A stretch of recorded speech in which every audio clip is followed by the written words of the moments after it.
at this meeting of the Standing Committee for Agriculture, Environmental Affairs and Development Planning on the 17th of November at 1 o'clock.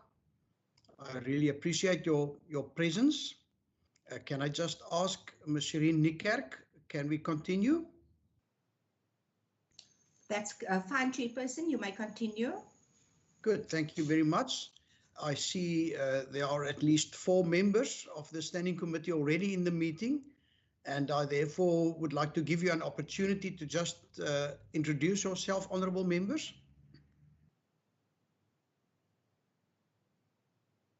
Deirdre Bartman.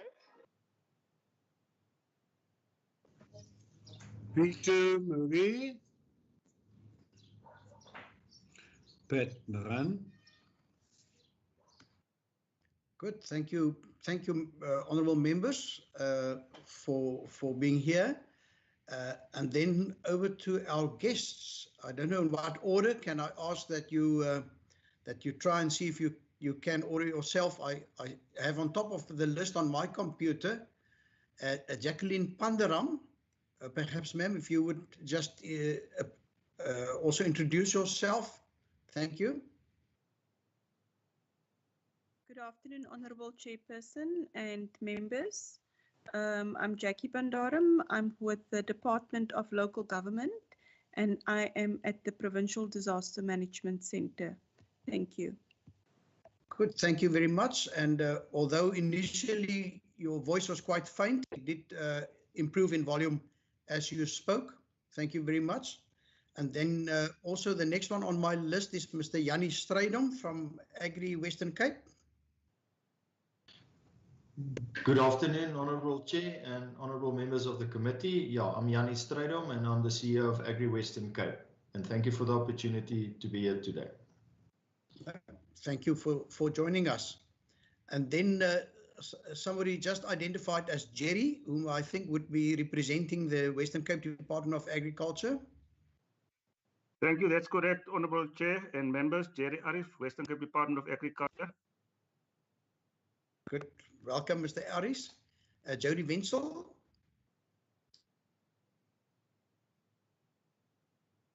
No response currently. Good afternoon. Hi, good afternoon. Good Ms. afternoon. Wenzel, would you like to introduce yourself, please? Yes, good afternoon, members. Jody Wenzel, Department of Agriculture, Disaster Risk Management. Good, thank you very much and most welcome, ma'am.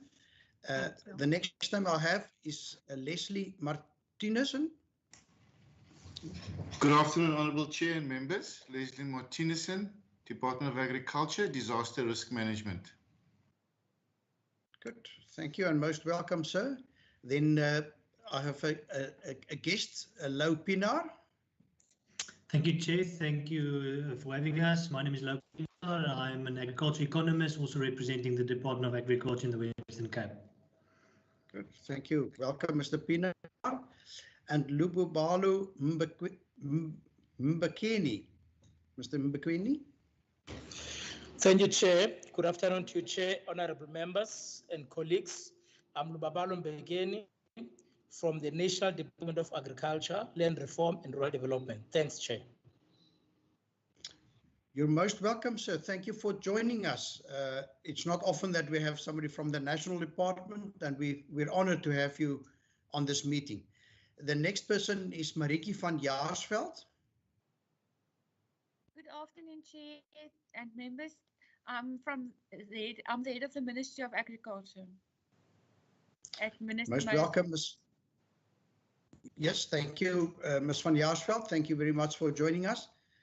And the next name on my list is that of Ms. Shireen Niekerk. You already heard her voice. She's our procedural officer, and she's got quite a number of items that she would like to raise right at the end of our meeting. And at this point, I want to say thank you very much to her, who does all the hard work behind the scenes to make these meetings happen. You're most welcome, Ms. Niekerk. Thank you, Chairperson. Can I also, Mr. Siraz Hassam, who without his help, we would also not have been able to set up these virtual meetings.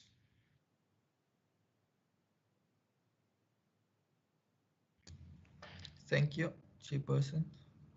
And then Ms. Wilna Kloppers. Thank you, Chairperson, and good afternoon, members. I'm Wilna Kloppers. I'm from the Department of Environmental Affairs and Development Planning, and I will be attending as an observer. Thank you very much. Good. You're most welcome, ma'am. Thank you. And then I see a name right at the bottom, others from chat, Mr. Lazarus Joseph. Mr. Joseph, I don't know if you're able to introduce yourself as well.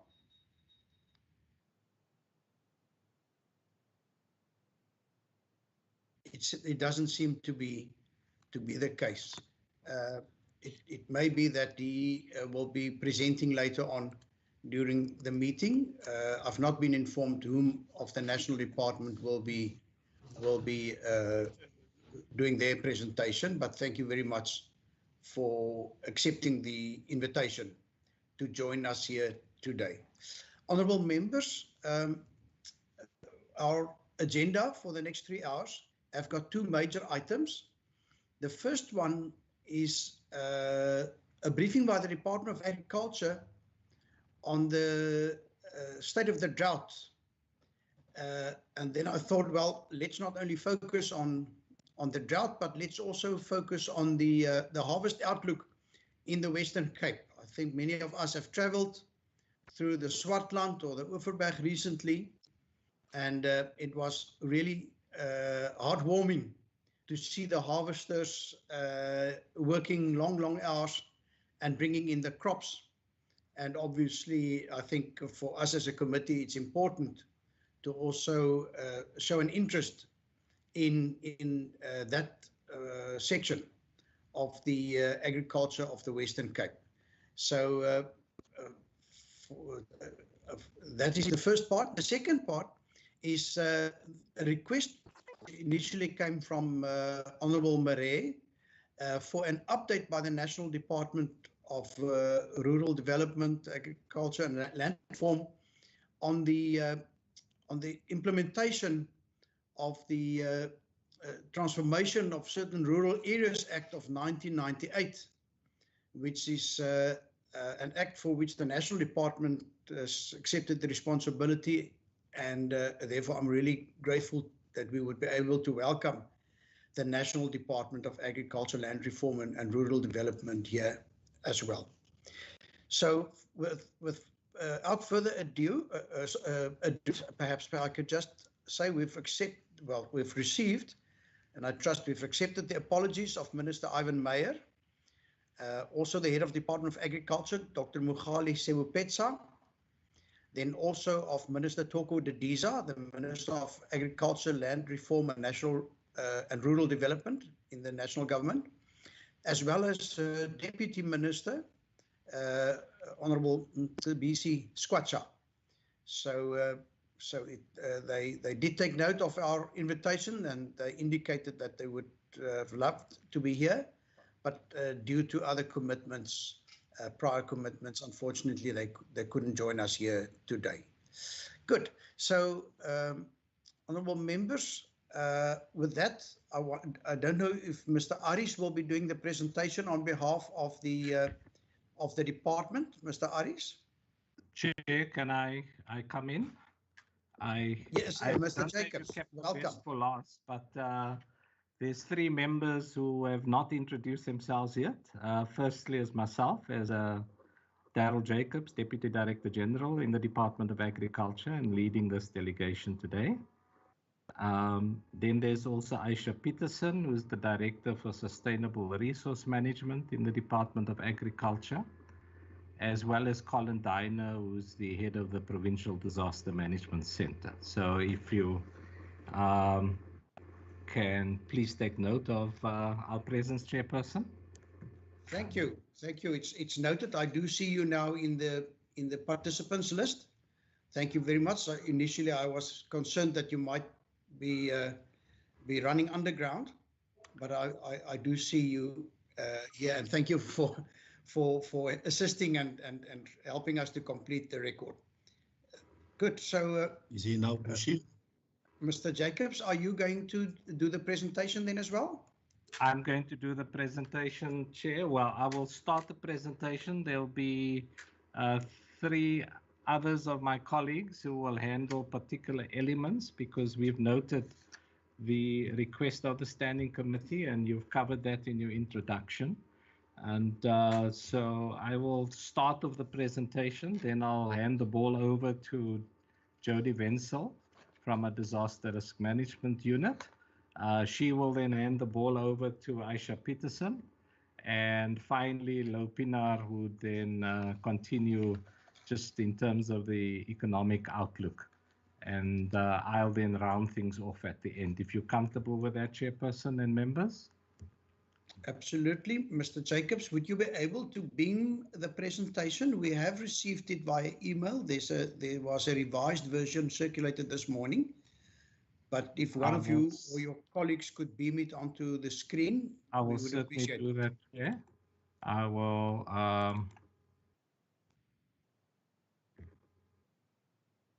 Is it? I just want to make sure that it's seen. If you and I practiced this earlier on, but I am. Sorry. Are you seeing it at all, Chairperson and members? Not yet. Not yet. Okay.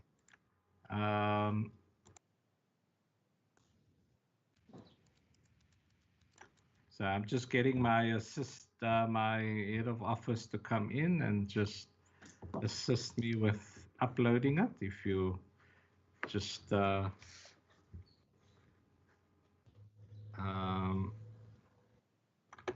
let me just share.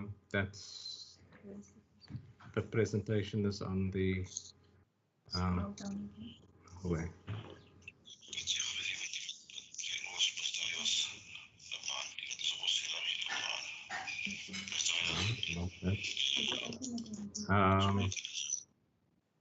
Sorry, Chipper, I'm just having a it's here. I'm just trying to get it uploaded. Okay, we'll just upload it.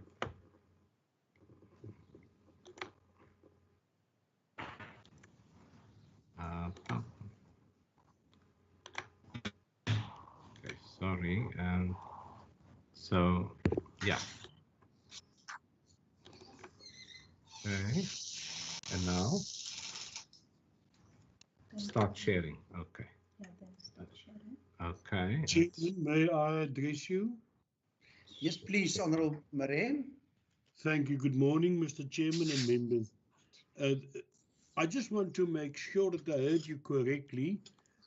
Because the Minister and the Deputy is not present, although they've been invited to address us on the transfer of land, we will not be at all discussing that. Is that correct? Will we only be discussing drought and drought relief?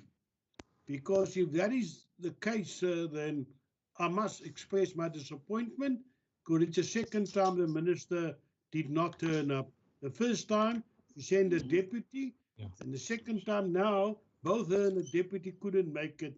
I think they're taking us very unimportant. If they're not going to cover it at all, I want to know, or is one of the department senior members going to cover the issue which we raised about a transfer in terms of the Trunkier Act of the land to coloured communities? I just want clarity on this, please. Honourable Marais, initially the feedback was that we would not be getting a presentation. In the meantime, we have received a presentation, and I believe Mr. Lazarus Joseph will be presenting to us on the Trankra legislation and progress in that regard. I do see 2 of those representatives are in this meeting, and I currently expect them that we will receive a presentation. So let's hope that that will indeed be the case, and that it would be unnecessary for us to invite them again for a first presentation. Good. I do see, Honourable Marais, let's deal then with that, because I do see Mr. Jacobs has now got his presentation on my screen. I trust other members would be able to see it as well. And can I then ask Mr. Jacobs to please proceed? Thank you very much, Chairperson and members. So this briefing is on the drought declaration and the agricultural outlook of the winter harvest, winter crop harvest.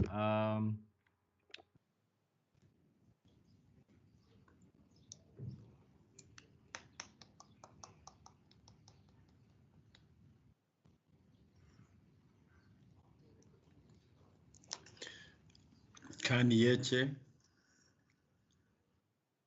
Sorry, I muted myself. My apologies. So, the presentation outline covers the disaster declaration and classification process and summary, because we did note in your letter of invitation, Chair, that the focus, a part of the focus was the concern that the national government has lifted the disaster status in terms of drought. And so we thought it's important that we just cover that in the presentation. We'll deal with the biannual disaster assessment, which takes place twice a year. Then give an indication of the livestock farmer support, support to fruit farmers, which was also specifically mentioned in your letter of invitation. Lopinar will then deal with the Western Cape winter crop outlook. Then we'll focus on the COVID-19 recovery plan, just a few slides on that, and then I'll make the concluding remarks. So that is the format of our presentation.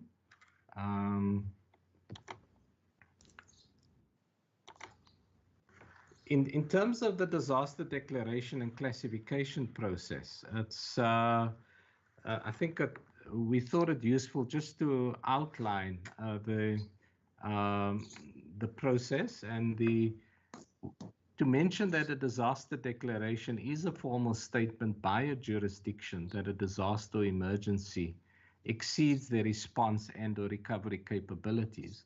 And so it can happen at different levels. You can get a local disaster, which takes place via a district disaster management center to the provincial disaster management center, and then from PDMC upwards to the national disaster management center. And that happens if it affects a single metropolitan area, district, or municipality.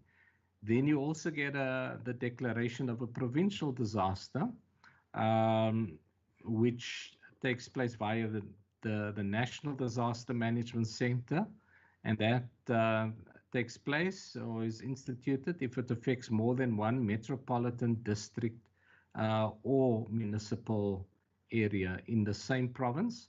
And then finally, you get the classification of a national disaster, and we've seen that now with COVID-19, if it affects more than one province or a single province that is unable to deal with the disaster effectively. And I think the key point here, Chairperson and members, is that all disaster classifications are made by the Disaster Management Center. We thought it important just to give you a sense of the different declarations over the last few years, and then the dates of classification. And the important point here is the classification of a disaster by the National Disaster Management Center. So a municipality, we saw in 2016, Oudtshoorn had declared a drought for the area, and that was ultimately classified by the NDMC on the 11th Jan 2017. And so one can get a sense of the role of the different municipalities, and when they identified the particular risk for their municipality or district, they then elevated that to the Provincial Disaster Management Center, who in turn elevated it further to the National Disaster Management Center. So We had 2016, 2017, we had the provincial drought disaster declared.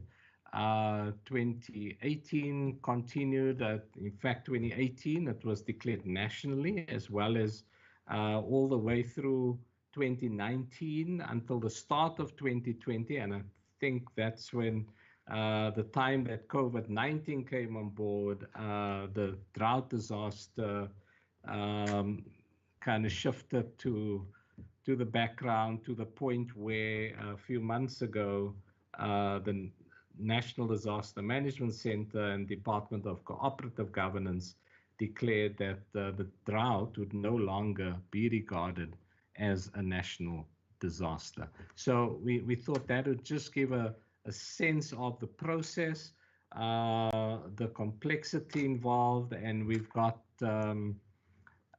Colin Diner and Jackie Pandrum here in this meeting to deal with the complexities and the legal frameworks around declarations and classifications, and at what point one can access additional resources for a particular municipality. I want to hand straight over to Jody Wenzel to talk to the biannual disaster assessment. Jody, over to you. Thank you so much, DDG. Good afternoon again to all the colleagues. This part of the presentation will focus on the biannual disaster risk assessment. It was established in, well, the need for it was obvious that it was we had to establish it in 2017, although the first assessment took place early 2018. And this biannual veld assessments take place in the spring and summer flowering seasons. The reason for that is we can then look at the veld as an indicator to build a baseline, which can be used as an early warning system. The drought impacted two things in our province because of the diverse status of our province in terms of climate. So the dam levels were definitely one thing. The veld is also another indicator. Through this assessment, we can monitor the veld, and then we can advise farmers proactively to implement actions like reducing carrying capacity, because that is one of the key factors with livestock farming that needs to be done. The natural veld conditions determine the grazing capacity. So what's interesting to note is that if you look at the area like the northern part of the Matsikama, they don't have any surplus water in their dams to do irrigation and plant lucernes and grasslands. So when we do this biannual assessment with the Provincial Disaster Management Center colleagues, as well as our national DALAD officials, Agriculture, Land Reform and Rural Development, it's very diverse for them to see that when they go to other provinces, they see lots of grasslands and rangelands. And then when they come to our areas in the Karoo and the West Coast area, but how do people farm here? You know, that they start questioning those things, and they actually depend on the varied rainfall. So the rainfall that we'll get in the summer as well as the winter to be able to farm there. They don't have surplus water to fill the dams. So once the dams started filling up in certain areas of the provinces, everyone thought that we were out of the drought, whereas certain areas in the province are still vastly affected. And we'll show that in the maps that will come up in the next few slides. So like I mentioned, it's determined by rainfall and veld management. Then during the era of drought, where vegetation and forage are seriously impacted, monitoring the veld conditions are critical for the management thereof. So yes, most of the province is out of the drought situation, with areas that are still not. And we need to continue to monitor this so that the baseline will indicate for future drought spells and whether we can see a slow onset of drought happening again a few years from now, or what measures and interventions we can put in place for recovery. And then constant engagements are also held with the fruit, vegetable and grape farmers to determine the impact of drought. And this is headed by the DDG in our RAS engagements. Next slide, please. So this, as I mentioned, it started early 2018, And that is when the entire province was in a state of drought for agriculture. So this map speaks to agricultural drought impact. And you can see all those all those triangles are red. Those points are all geo-referenced, which means that we visit the same area, the exact same spot, well, similar area every year, well, twice a year, to then see what has there been growth in the veld, what is impacted, or has there been a difference based on the climate. These areas were chosen because they have little disturbance in that area. So it's purely based on the climatic conditions.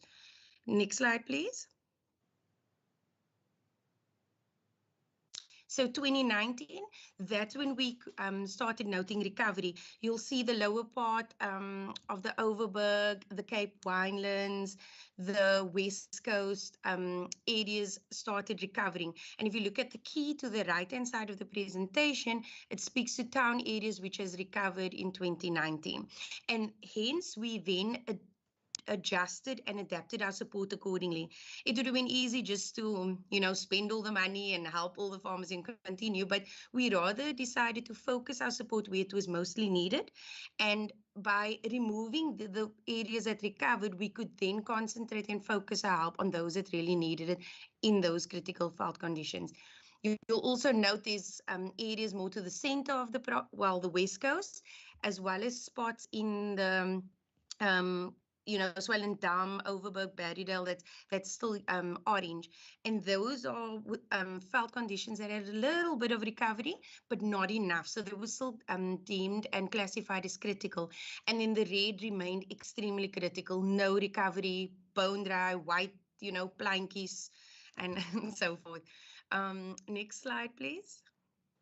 So this looks like a much better picture, and this was based on the most recent assessments done. Obviously, the pandemic and the lockdown impacted our ability to do it, but we still managed to go out and produce this map, which also note that all three of these maps link up with the NDVI greenness capability of the map. So if you compare those satellite maps to this ground truthing, they are basically talking the same story. So it's nice to see how the information links up in that way.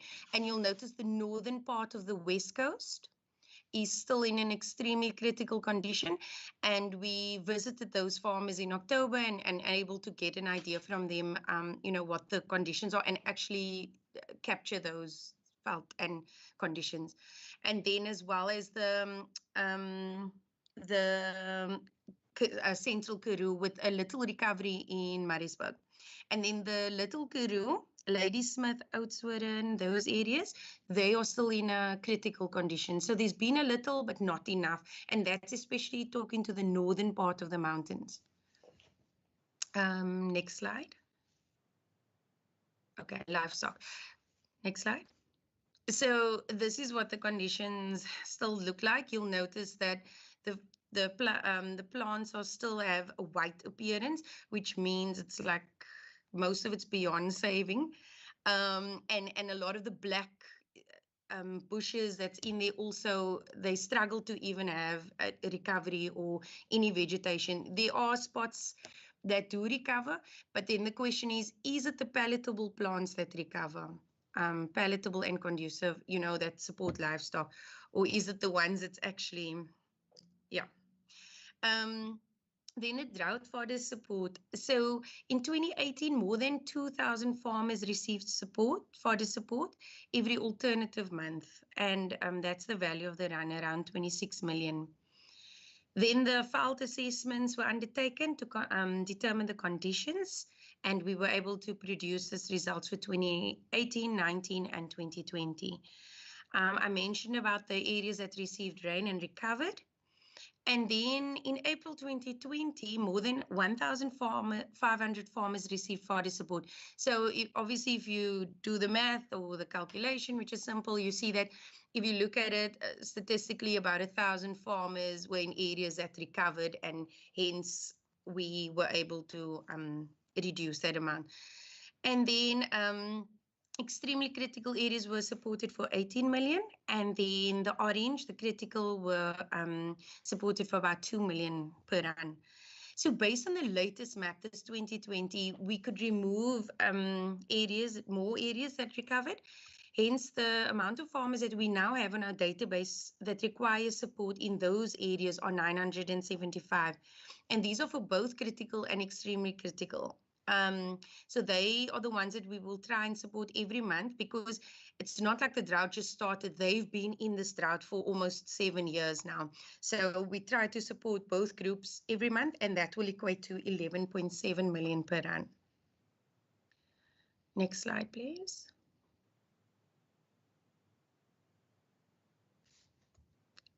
Okay, that's just a big dry picture. Okay, and then the drought for the support budget. So you can see the financial years in the allocations, based on the allocations requested and what we received.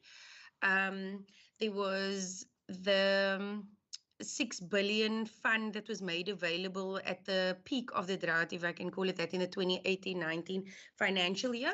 And the medium and long-term amount that we put together that was needed to sustain the farmers was 272 million.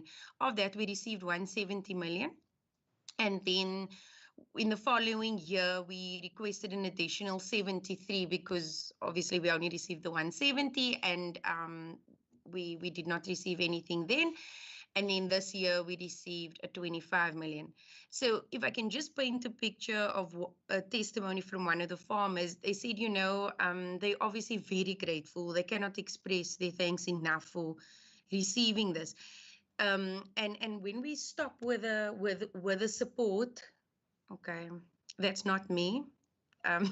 When we stop with the support, they say that, you know, just when they feel like they are building up the condition of the animals just enough to get through the drought, then the drought support, you know, the fodder support stops, and it feels like the rug is being pulled out under them. So if I can just attach that testimony from one of the farmers to what we are doing here, just to give you an idea of the human factor associated with all these figures and maps and things. Next slide, please. Yeah. I think you need to turn the volume up.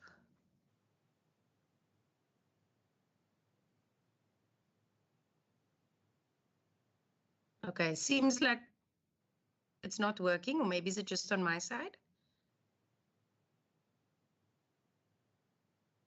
Can someone give me?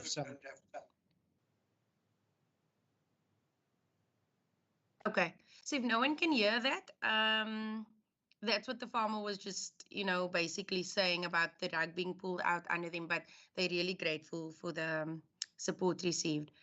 I will now hand over to Asia Peterson.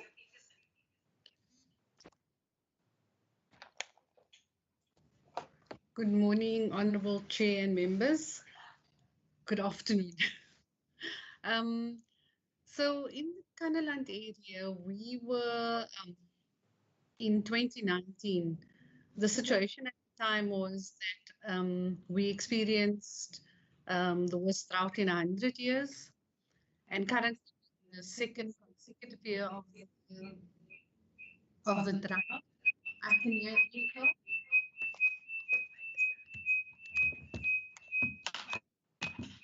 Okay, we can't hear. Okay. So we're in the 7th consecutive year of the drought, and fruit farmers has lost about 70% of their harvest. And in terms of Lucerne, 100%, which amounts to 2,300 hectares. And at the same time, orchards and vineyards had died out and or needed to be uprooted. And also 50% of the dairies has stopped operating. So in next slide. So in 2019, we got approached by industry, indicating the extent of the drought and the kind of humanitarian crisis they were in because they had to lay off a significant amount of the permanent workers. The seasonal workers, that demand for seasonal work had stopped long before 2019. And then we reprioritize our funding, which happened in March.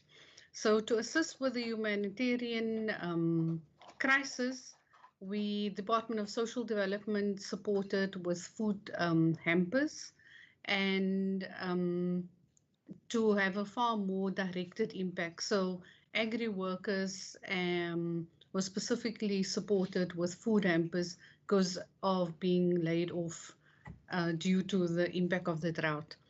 Other interventions that we as Department of Agriculture had implemented started in August 2019, where we involved farmers with alien clearing projects, also removing of dead biomass in the riparian zones, drilling and equipping of boreholes, as well as fencing in areas. We've also implemented training workshops to diversify the skill set, and we offered first aid training as well as mixed farming practices and herbicide application. Next slide. So in total, we created, our budget allowed us to create 250 temporary jobs. And what we did, and this was agreed between the farmers, commodity organizations, the municipality, and ourselves, that we will basically use 40% of permanently employed individuals that had been laid off. Then 40% of the temporary jobs will go to seasonal workers, and the 20% of the community will be employed as well. So we try to make sure that we reach a balance between the agri workers, but as well as the broader community in Kanaland. The funding was only available until February 2020 this year. And in total, we had 3 training workshops and trained 70 individuals whilst paying them an EPWP wage of 120 Rand per day. The other support that we provide in the Little Karoo and to fruit farmers is our Fruit Look, which is a satellite technology, which we offer satellite technology that assists farmers to manage their water usage. So it's a water demand management tool that we have.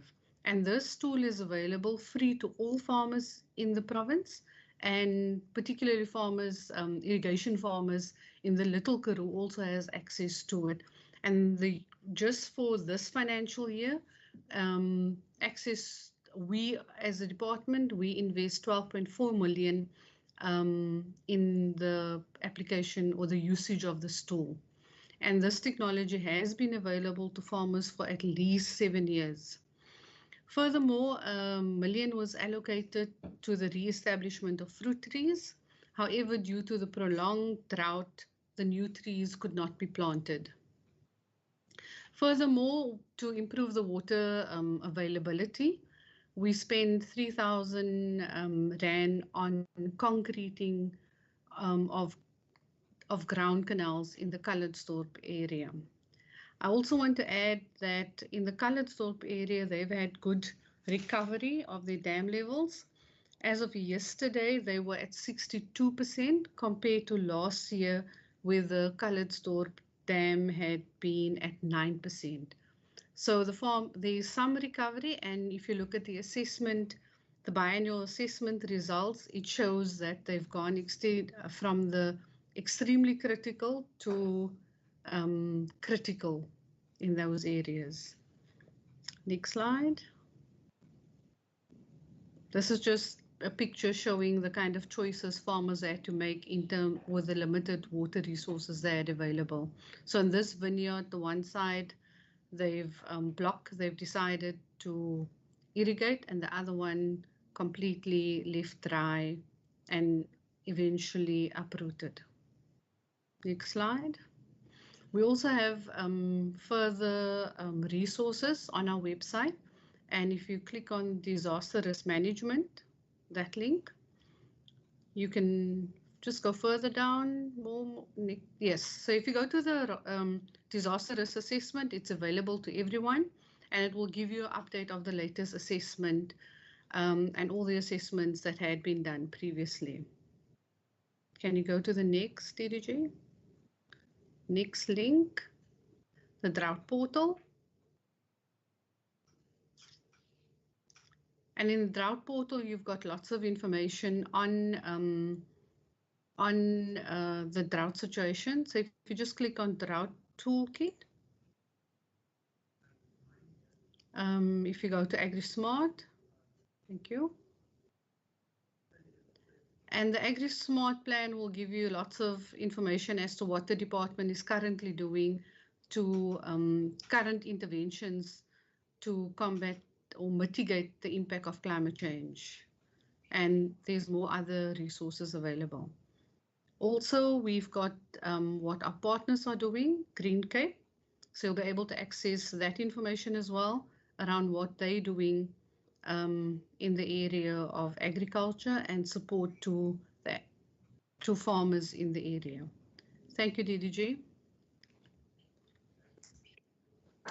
Thank you, Chair. Thank you, everyone. I just will give a feedback on what's happening currently in the winter crop area and the outlook in terms of the agriculture economy. So just that first, next slide. So basically, when we look at the province, many people might not know, but basically the West Coast, the Swartland area, and then also the Oeverberg area in the Southern Cape, that's where our main producing areas are for wheat, barley and canola. Now, unlike the rest of South Africa, which normally grow summer grains, this is obviously then a winter grain area. And in terms of South Africa, the majority of wheat grown here is grown in the Western Cape for South Africa. And then also almost, I think, close to 95% of both barley and canola is grown in the Western Cape in those two areas. And the production taking place here, specifically dryland farming in the winter rainfall areas. So obviously then farmers are very dependent on specifically, rainfall and weather conditions to have good yields. The next few, DDG, you can just skip through. There would be some photos just of what's it looking like in the field. You know, farmers are now busy harvesting wheat and have already done large parts of the canola and then barley. So as you can see, large machinery harvesting large tracts of land all across the province. So when we look then at sort of the expectations, the crop estimates committee, they throughout the growing season, they give estimates on what is expected of the harvest. And the graph over here just shows you in terms of the different years. And then the latest one, 2020, is the third sort of expectation or forecast for this year. That's still subject to some change as the data comes in. But basically, the story here is that in terms of wheat, apart from 2016, that was a bumper year, this year's wheat in the Western Cape will be one of the highest, I think the second highest from the data that I could find, meaning from the last 2 decades. This year's wheat harvest will be close to 1 million tons produced in the Western Cape. And then in terms of barley and canola, we're looking at record harvest ever, from still records began. So it will be a record harvest for barley and canola if all things go well. But I think just as part of this story, maybe just the context here also is to remember, as part of what Asha and Jody was talking about, is that these farmers have been going through several years of drought. So although production is very good this year because of good rainfall in the winter and quite good weather conditions coming through, these harvest and good performance should be seen in context of several difficult years where many farmers actually fail to get any returns on farm. Now, of course, the next slide will point to not only the good harvest, but also good prices currently in the market. Now, we wouldn't want to spend too much time on the reasons for these higher prices, but basically for canola, oats, barley and wheat, prices are quite higher than the past few years. And so obviously that would mean that returns back to the farmer and to farm workers will be much higher than last year and the year before. So we can expect in terms of the winter wheat and barley and canola outlook that there'll be a good recovery from drought years. And then the next slide will just talk about what's expected, for the next 10 years. Just the next slide there, please. And these are projections that we get from BFAP, which is one of our partners that's helped us with projections for the next 10 years. And the current expectation, given the local conditions, are that Western Cape area under production for wheat are expected to decline marginally. But even though the area planted will be declining over the next 10 years, we still expect increases in technology, and yield improvements will still mean that we'll have a higher, value of production looking on to 2029 for both wheat, barley, and canola. So it's positive news for the agricultural outlook in the winter grains for the Western Cape. But I think an important thing is also to note that a lot of farmers are using barley and canola in rotations. So it will also depend on how profitable it would be for canola and barley versus wheat, as farmers tend to swap between them as part of their rotation strategy. But I think as part of the outlook for the winter grains and also the good performance of exports of fruits, the agricultural outlook for this year is really positive. And we're quite excited about the outcomes for 2020. Thank you very much. And that's just a summary of what I've explained. It's looking good, the dominant area winter grains, and we're looking at a stable outlook for 2020. Thanks. Thank you to Mr. Jacobs and his colleagues.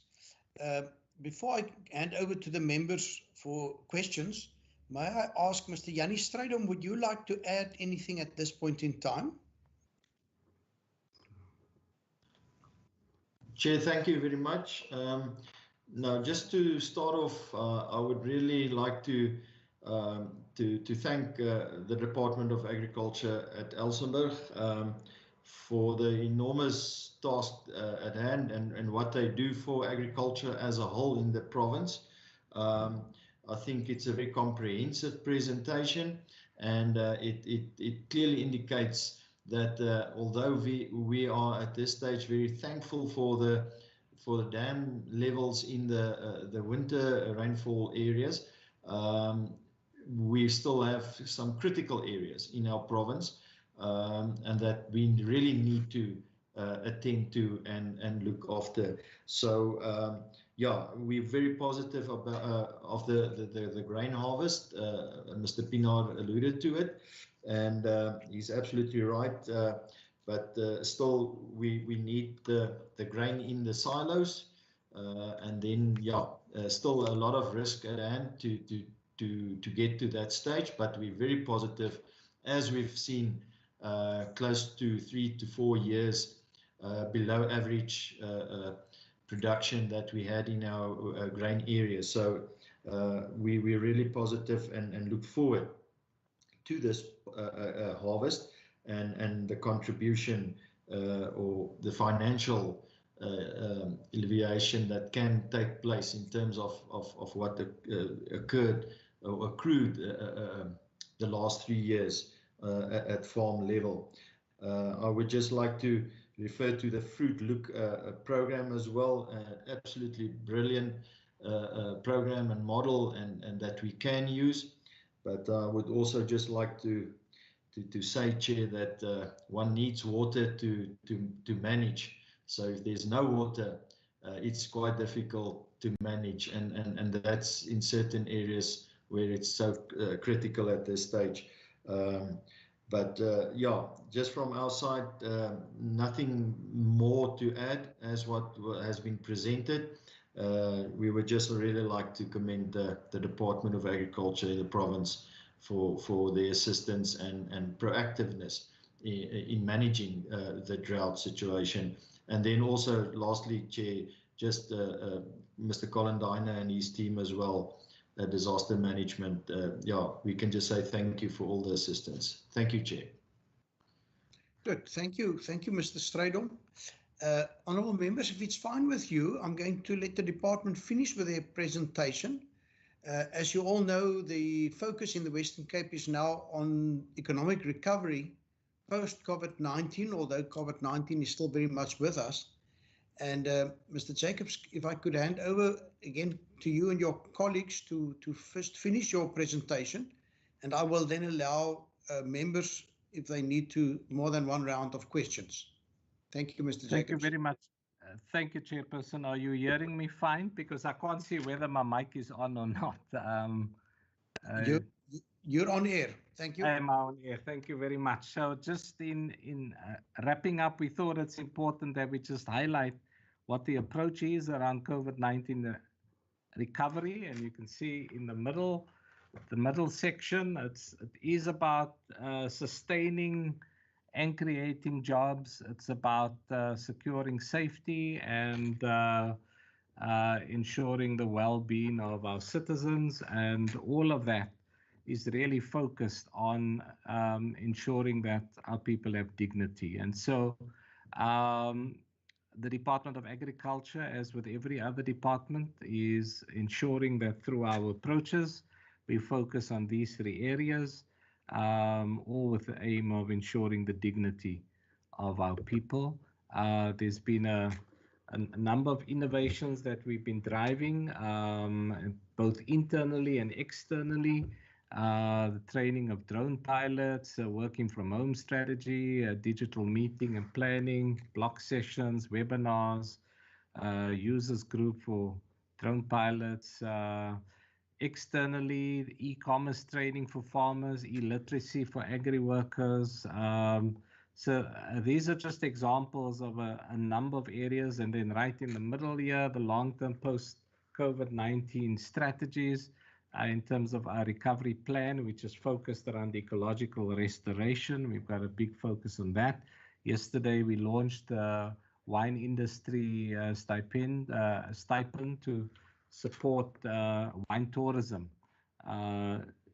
industry in terms of making sure that they do not release workers and that they're able to sustain employment of workers. So those are just some of the areas. So there's an immediacy around the approach in terms of what we can do this year with particular quick wins over the next 90 days. I think everybody's aware by now of our focus on the one home, one food garden, and a process we're driving aggressively.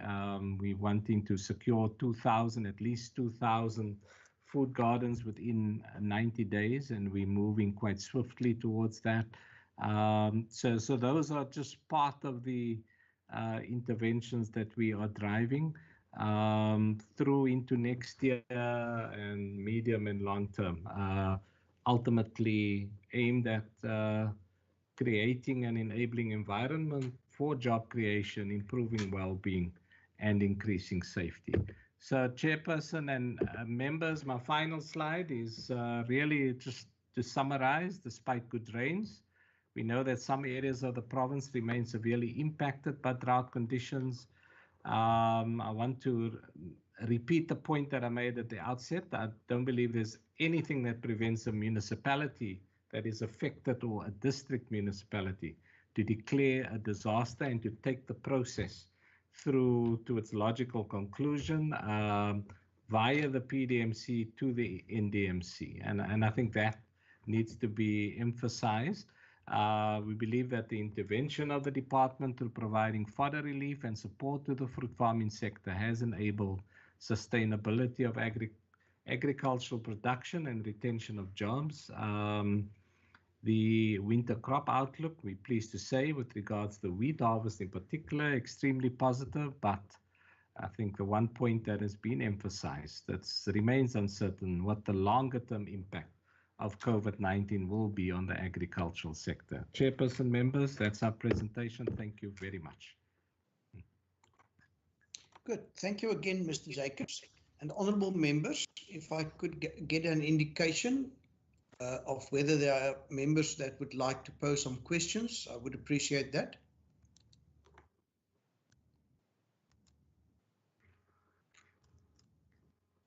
Any questions from members?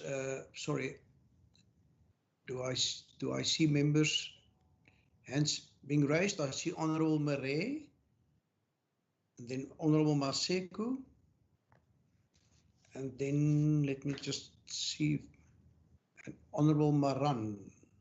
Marais, Maseko, and Maran. Can we go in that order? Thank you, Chair. With your permission, I will ask my questions now. Please proceed. Thank you. Chairman, this was quite a comprehensive report, and I must congratulate the department for having given us all these facts and figures and stats, outlook, and so on. But let's face it, we have been a semi-desert since the beginning of time. The Karoo, in those areas, we've always had droughts. There's always been little rainfall. I'm just surprised we haven't been able to overcome this dilemma. Have we learned nothing from the Israelis about how they converted the desert into prosperous agricultural region? The drip systems comes to mind, dam building, etc., etc. I would like to know from a department, are we really progressing, or are we just a first aid? Whenever the farmer get a knock, then the first aid kitty come out, declare disaster, rush, put money in there, next year it's again the same story. Have you got a long-term goal to settle the drought situation, or don't we? Or must we budget for droughts annually? Then the other thing I would like to know is, I've noticed that there's a threat to our food production steadily creeping into our planning. In canola is becoming very popular, and you know, in terms of farming, it's just a business. Farming is not a social project where you want to help poor people. It's a business where you want to make profits. Now I see that canola yields better profits, and the crops, they're higher than wheat and barley. For how long will the farmers be prepared to cultivate wheat and barley if they can cultivate canola and make bigger profits? And will we become a net importer of wheat and barley maybe over the next 50 years? I'd like to know your opinion on this, because already Macedonian nuts is also creeping into the picture. Macedonia brings in a lot of money and they export these nuts. Another threat to our food basket is game farming. Farmers find out that instead of raising cattle, you can raise wild, shall I say, rooibokke, springboks, eelander, up to 5,000 or 10,000 rand for one of these animals in terms of game farming. So if we project ourselves into the future, and I'd like Mr. Darryl Jacobs, for whom we should have great respect, he knows what he's doing, and all those who contributed today, just to give us a look into the future, a futuristic look, not just what happens now, whether we pump a few million into farming areas. I can see that the Vikrals and all those areas, I don't see them ever becoming profitable unless there is a better plan about how these Ebenezer and those areas, Zoar, will escape the drought and the effects of the drought. If there isn't a long-term plan, then I think we are facing a very bleak future in terms of agriculture, and the Western Cape might not in future be able to stay the food basket of South Africa. Thank you.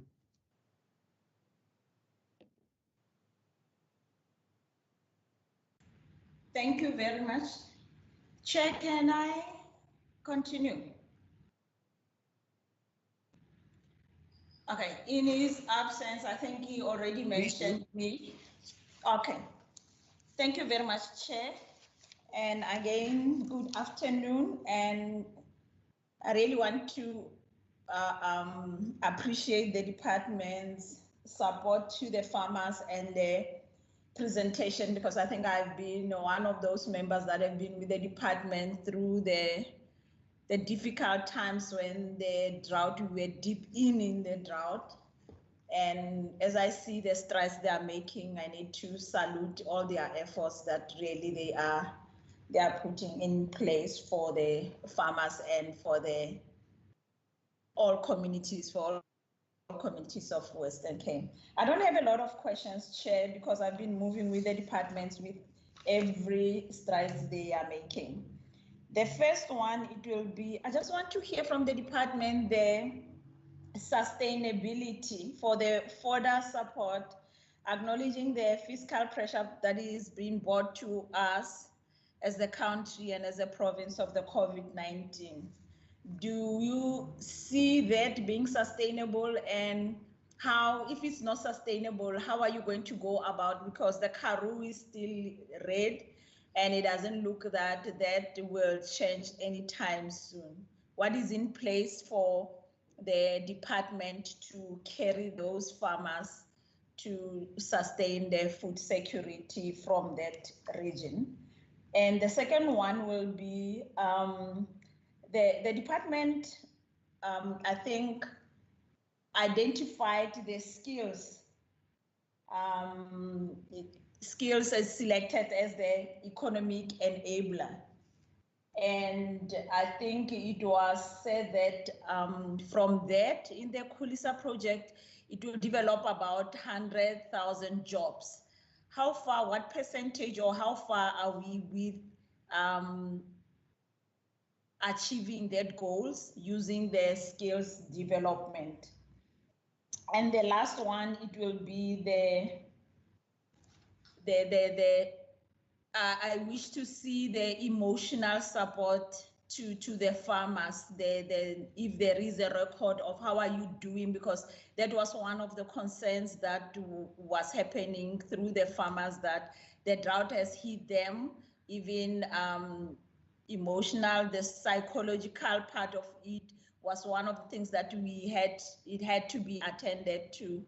Are we making strides? Is there something that is in place for them that they can know that when they hit the wall, they know they can have the support system immediately from the side of the department? I know you are working closely with the Department of Social Development, but the culture of the agriculture community, there is a belief that another agriculture person will understand what I'm going through without going to another department. So is there something that is in place just to react to that directly for the farmers to can be able to have people that they can talk to if things are going totally bad, for them to have that's something that can sustain them, to can see the light at the end of the tunnel?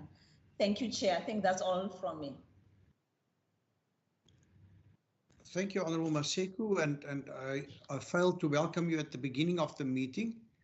I'm glad you could also join us. The next person on the list is Honourable Pat Maran. Thanks, Chair. Good afternoon to everyone present. Chair, I got 3 or 4 questions. Chair, the first one is, Chair, a couple of years back, the number of farmers that have received support was 2,500. The presentation that we have received now saying it's now 975. So the 975 were part of the 2,500 previously, and that's basically the whole province, in the whole province 975. I just want to check if that figure is correct, Chair. Then the other one, Chair, I just wanted to check the further support that will go to these farmers, 975. Whether the department themselves will distribute or roll out this support to these farmers, or will it be Casidra, or will the department make use of an agency that will distribute it on behalf of the department? Also, Chair, I want to check whether the Western Cape government previously have given support to organizations that deals with drought, and whether those organizations have basically account for the money and how they've spent it.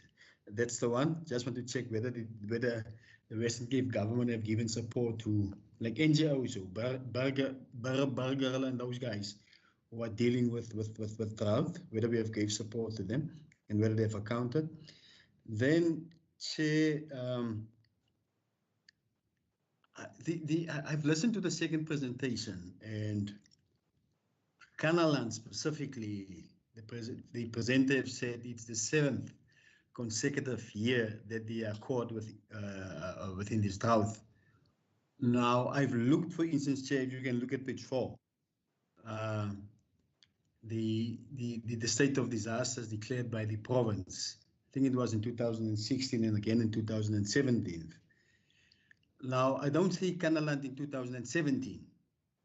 I've heard the Deputy Director General said that nothing stops a municipality from declaring a disaster.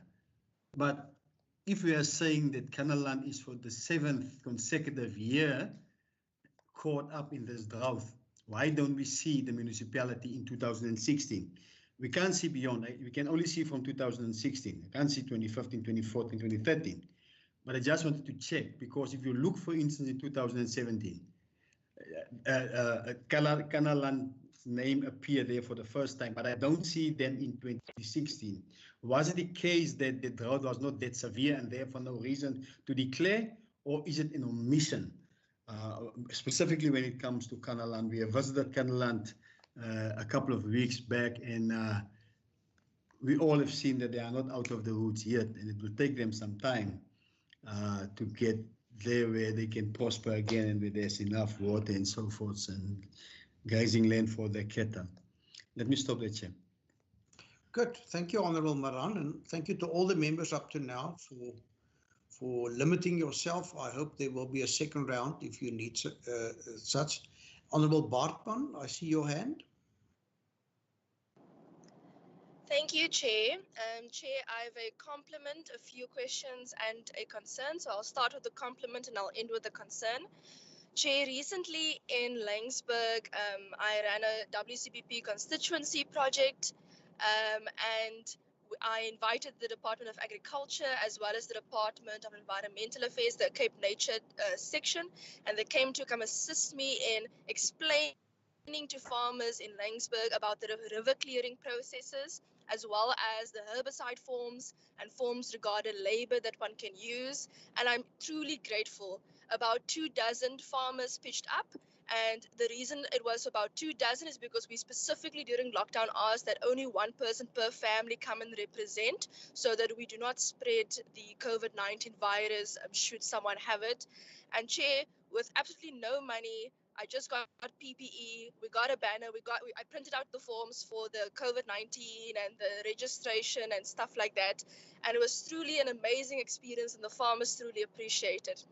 What I do want to know, Chair, however, is one of the things that came out of that meeting and that we need to follow up on is the fact that every farmer, essentially, when it comes to river clearing, and this affects drought-stricken areas like Laingsburg, needs to essentially apply for their own EIA process. So Deirdre would have to apply, Andrikas would have to apply, Maglodi would have to apply individually. And then the department, for example, would have to, for example, say yes or no.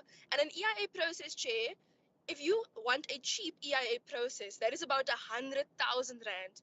Now, for an area like Laingsburg, where drought has affected farmers, where COVID has affected farmers, these farmers cannot afford to also now go and pay 100,000 Rand for a river that not only flows through their area, but also through the public area. It's not going to happen. And if the rains come and those rivers aren't clear via mechanical processes, because currently mechanical processes are going to be needed, then it's going to affect the crops of the farmers that are left. And we need to urgently, between the Department of Agriculture and the Department of Environmental Affairs, engage with the national government, because it cannot just be that we get money for fodder, because fodder is not going to help your onion seed to grow. Fodder is not going to help your wheat to grow. Fodder is for the animals. We need to also assist with the grains and the plants. And we need to be able to assist with river clearing, because that's also to do with water management. And then I wanted to ask, Chair, the officials spoke about drones and coding projects and so on. And also as part of a WCBP constituency project, I'll be running a coding project in Laingsburg in December with the grade 4s, and they're going to get internationally accredited coding certification. And I just want to find out, the Department of Agriculture, these coding and drone projects that they are doing, where are these projects? Because we can't forget about some of our rural communities. And sometimes communities such as Laingsburg in the Central Karoo feel that the Central Karoo is a little bit of the stepchild of the Western Cape, and that Laingsburg is also a little bit of the stepchild of the Central Karoo. And I would just like to know whether Laingsburg is also being taken into account with some of these coding and drone projects, Chairperson. And then finally, Chair, given that we only got 35 million rand in terms of grant money from national, and we desperately need more money, it's not nearly enough for drought, whether the department has engaged with national. And then finally, I just want to find out whether the One Home, One Garden projects, whether there's a consideration of rolling some of these projects out at schools. There are schools such as the high school at Laingsburg, for example, used to have olive trees, and it used to bring in 8,000 to 10,000 rand per year, per annum, to Laingsburg. And now those olive trees are completely dead, and it doesn't bring in any further income to the Laingsburg High School. And a project such as that would greatly benefit a community such as Laingsburg, and it also would bring income to a school that recently also was classified now as a no-fee school. Thank you, Chairperson. Thank you, Honourable Bartman. Just from my side, Mr. Jacobs, the first question is, what does it mean for the Western Cape and for our farmers if the National Department is no longer seeing the drought as a national disaster? Because my impression has been that, once a disaster is declared, then you get access to certain funding which otherwise you would not have been able to access. Secondly, you say all the municipalities are free to also declare local disasters, but we know that our municipalities are coping just to survive from day to day. And would there also be financial or potentially financial benefits for municipal areas should, say, for example, the Beaufort West municipality declare that municipal area as a disaster area? The second one, and I want to congratulate you on things such as the alien clearing, and Honourable Bartman has now also said about, river clearing, which I think is a very important aspect, because not only does it give drought relief, farm labourers that have been laid off can now at least put some bread on the table, although not much. But my question is just, what are the options of expanding those initiatives and to do work with long-term benefits? I love the example which you mentioned of the ground canal in Karlsdorp now being replaced with a concrete canal. But I do see there, we recently visited the Kannaland area. Honourable Maran was part of the delegation. And there are still a lot of canals that are just earth or ground canals. And I was surprised in an area where water is so scarce that people just accept those water losses as normal. The third one, if you could expand, you did mention there that you wanted to support the fruit farmers, But then at that stage, when probably the orders for the young fruit trees had to be placed, there was still a lot of uncertainty about the drought. It seems to me, especially in the Kanaland areas, if many of those farmers, well, the drought has been broken to a certain extent, but obviously the farmers have still lost a lot of trees. And this coming harvest with the damage done to the trees will apparently, just help them to recover. But the cry that I've heard was that they need support to be able to place orders for trees, because although you don't pay a deposit when you order a tree, obviously you've made a commitment, and there's a grower of those plant material that expects you to honor your order which you've placed. So if you could just help us or help them, or tell us how can you help them, or are you going to help them? And then the last one, earlier this year, there were a lot of allegations regarding corruption with drought relief in the Eastern Cape province. And I have previously posed a question in this regard in the Western Cape regarding your checks and balances to ensure that only those in real need receive the support. And I do think that you also use Agri Western Cape as your agent to oversee that, or to assist with that. But again, do we need to be concerned about the potential corruption with drought relief measures? Over to you, Mr. Jacobs. Thank you very much, Chairperson and members. It's a mouthful, but I've got a big team here to support me. Firstly, let me acknowledge the positive messages before we come to the questions. It's greatly appreciated. Member Maseko, Member Bartman, it's your acknowledgement of the department and the role that it's played is really greatly appreciated. I want to start off with Member Maran, and the question, have we learned nothing from Israelis around drip irrigation, etc., etc.?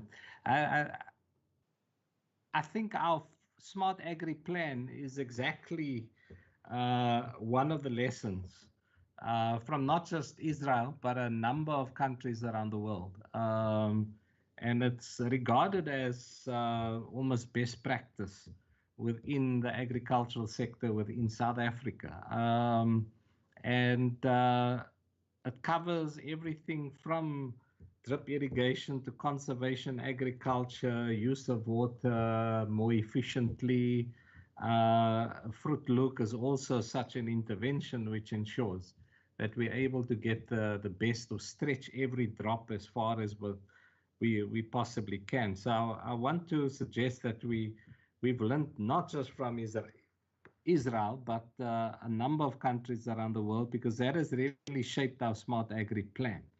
I want to say further that the Smart Agri plan has now been going about 3 to 4 years. We're currently busy with an independent review of the Smart Agri plan to identify whether it's had the kind of impact we envisaged. Members may know that within the Smart Agri plan, there are particular case studies that needed to be undertaken, or that was there to guide farmers or producers, very specific examples of what they can do and how they can go about doing it. And so it was really developed against the backdrop of saying this, our support can never just be a first aid. It is part of a longer term sustainability plan for the agricultural sector. So the one aspect is around Smart Agri, making sure that it remains best practice, identify as we're doing now, in terms of saying, are there particular gaps in implementation and rollout? Where are those gaps, and how do we mitigate those gaps or particular risks? But I want to link that question with the further question that Member Maria asked around the futuristic outlook, and to also indicate that one of the service providers we've appointed now is Tanya Hichert, who's one of the foremost scenario analysts in the country, if not in Africa. And Tanya is busy preparing a futuristic outlook, a scenario analysis in consultation with our stakeholders to understand what is the outlook for agriculture? What does the future actually look like? Is there, what is it that we need to be looking at? And the work that she is busy with by the end of March, that particular report will be available. And I would advise chairperson and members that you create the space early in the new financial year for the presentation of the futuristic outlook and the understanding climate change and the very many changes impacting on the agricultural sector, to begin to see what is it that is being put forward, both from, or not from an academic perspective, but from producers on the ground, from people on the ground grappling with issues of climate change, the spatial identification of where there are particular challenges. And we're certainly looking forward to the feedback and the result of the analysis from Ms. Hichert. So that's certainly part of what we are looking at. We also don't just want to say, as there's, I mean, at the national level, there's an agriculture and agri-processing master plan that is currently being developed. I'm not one for having 30 or 50-year plans when the challenges we're facing is in the here and the now. And I think we're needing to navigate both the realities of the now with having an understanding of where our agriculture master plan is leading us to, but particularly the scenario analysis that is currently being unpacked and prepared for the Department of Agriculture in the Western Cape. So that's how I wish to respond on particular questions on the long-term outlook. But I want to afford Lo later on to deal with the other aspect of Member Maria's question of canola versus barley, and are we likely from his analysis and also in partnership with BFAB, are we likely to see the Western Cape becoming a net importer of wheat and barley? So Lo, later on, if you can deal with that particular part of Member Maria's question. Then Member Maseko, just the issue of sustainability of fodder support, and how will the department support farmers in terms of fodder? And I want to say that the key for us is partnership, and I think we've seen with partners such as Agri Western Cape in particular, who through their members have assisted in ensuring, and it's not just members in the Western Cape, but we've seen Agri Western Cape partners in other provinces contributing in terms of fodder support. And I believe that that has made a massive difference in helping to contribute and ensure the sustainability of the agricultural sector. And I want to say further that it's the embrace of producers it's a love for farmers, a love for producers. It's got nothing to do with whether they're smallholder, whether they are commercial. I think we've seen the willingness by the agricultural sector to embrace each other and provide the support and ensure sustainability. But I would also want Aisha Peterson also to deal with the part of that particular question in terms of how we can support or continue to support farmers further. Member Maseko also raised the question of how far did we get with 100,000 jobs from Project Lisa. We actually far surpassed that, and I think Lo will be able to bear me out because he keeps those kind of stats.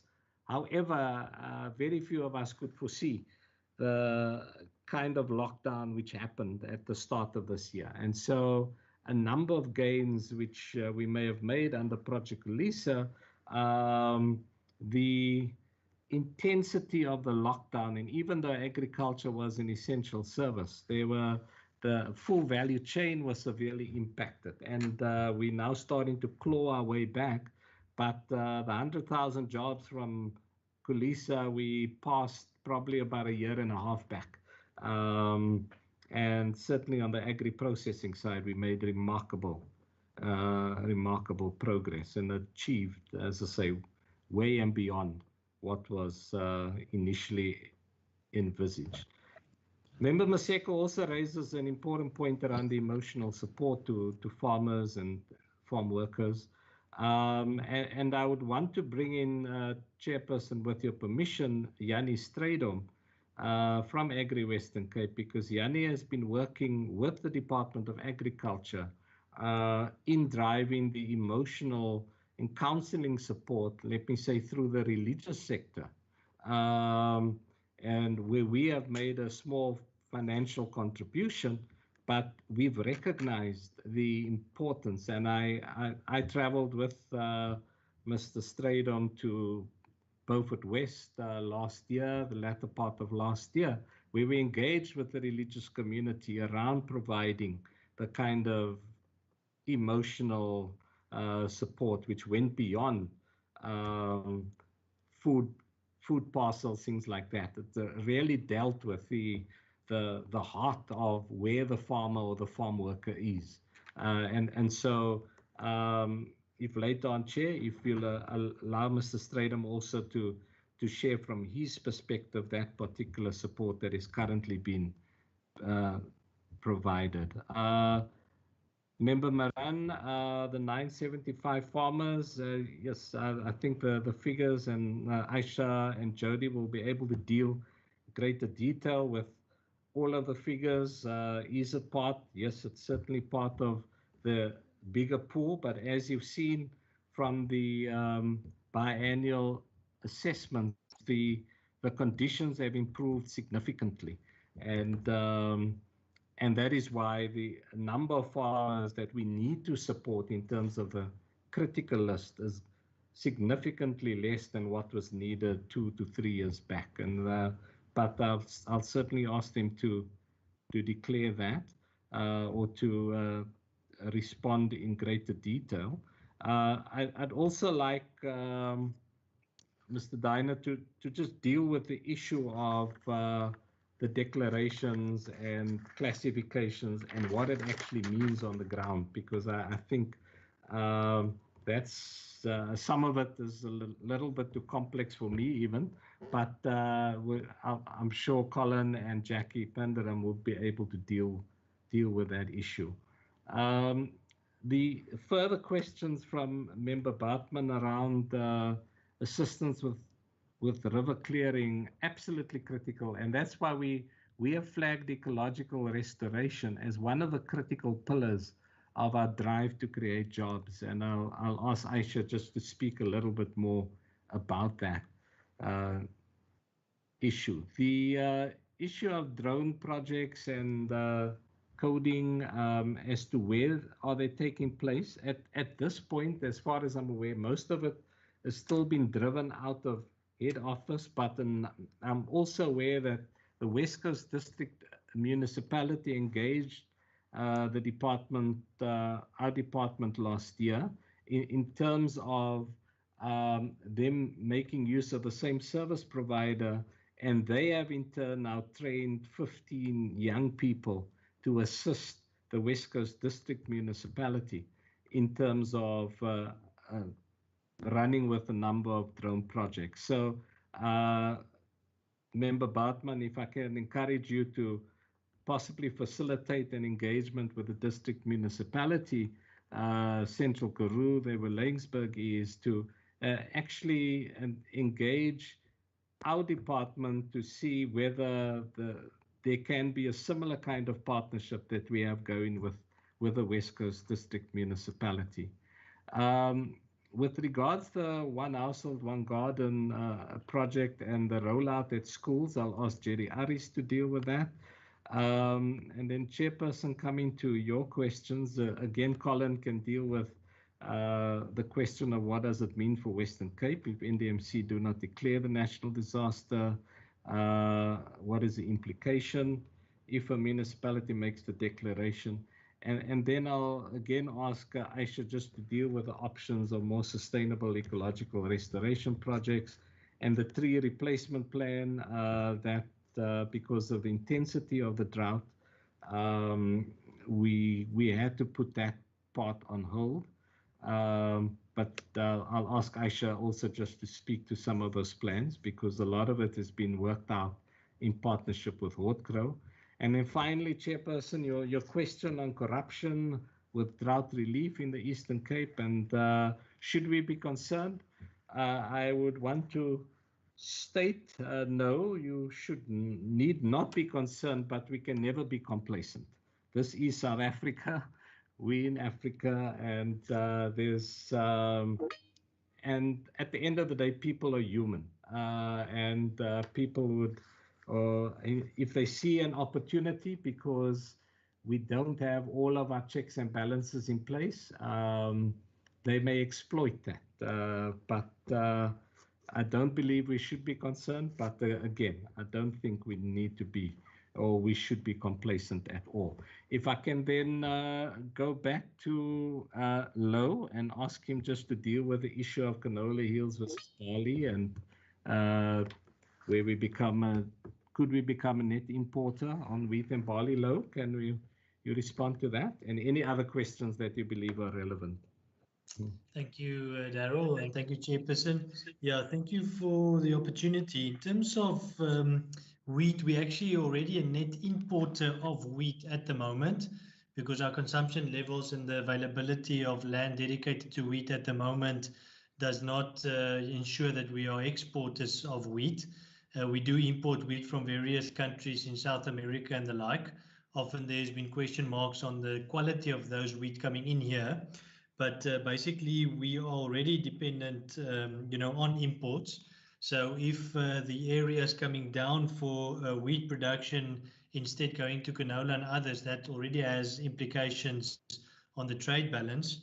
But then just to remember, in terms of the economics of the allocation of land, a lot of these areas are, winter rainfall regions, which can only go into, dry land production. But also the management of the resource base in terms of the soils.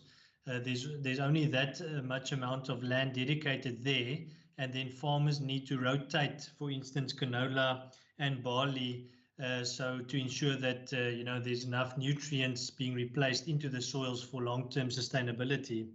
But then also in terms of the canola, yes, especially now that the yields are going, in excess of 2.5, 3 tons per hectare.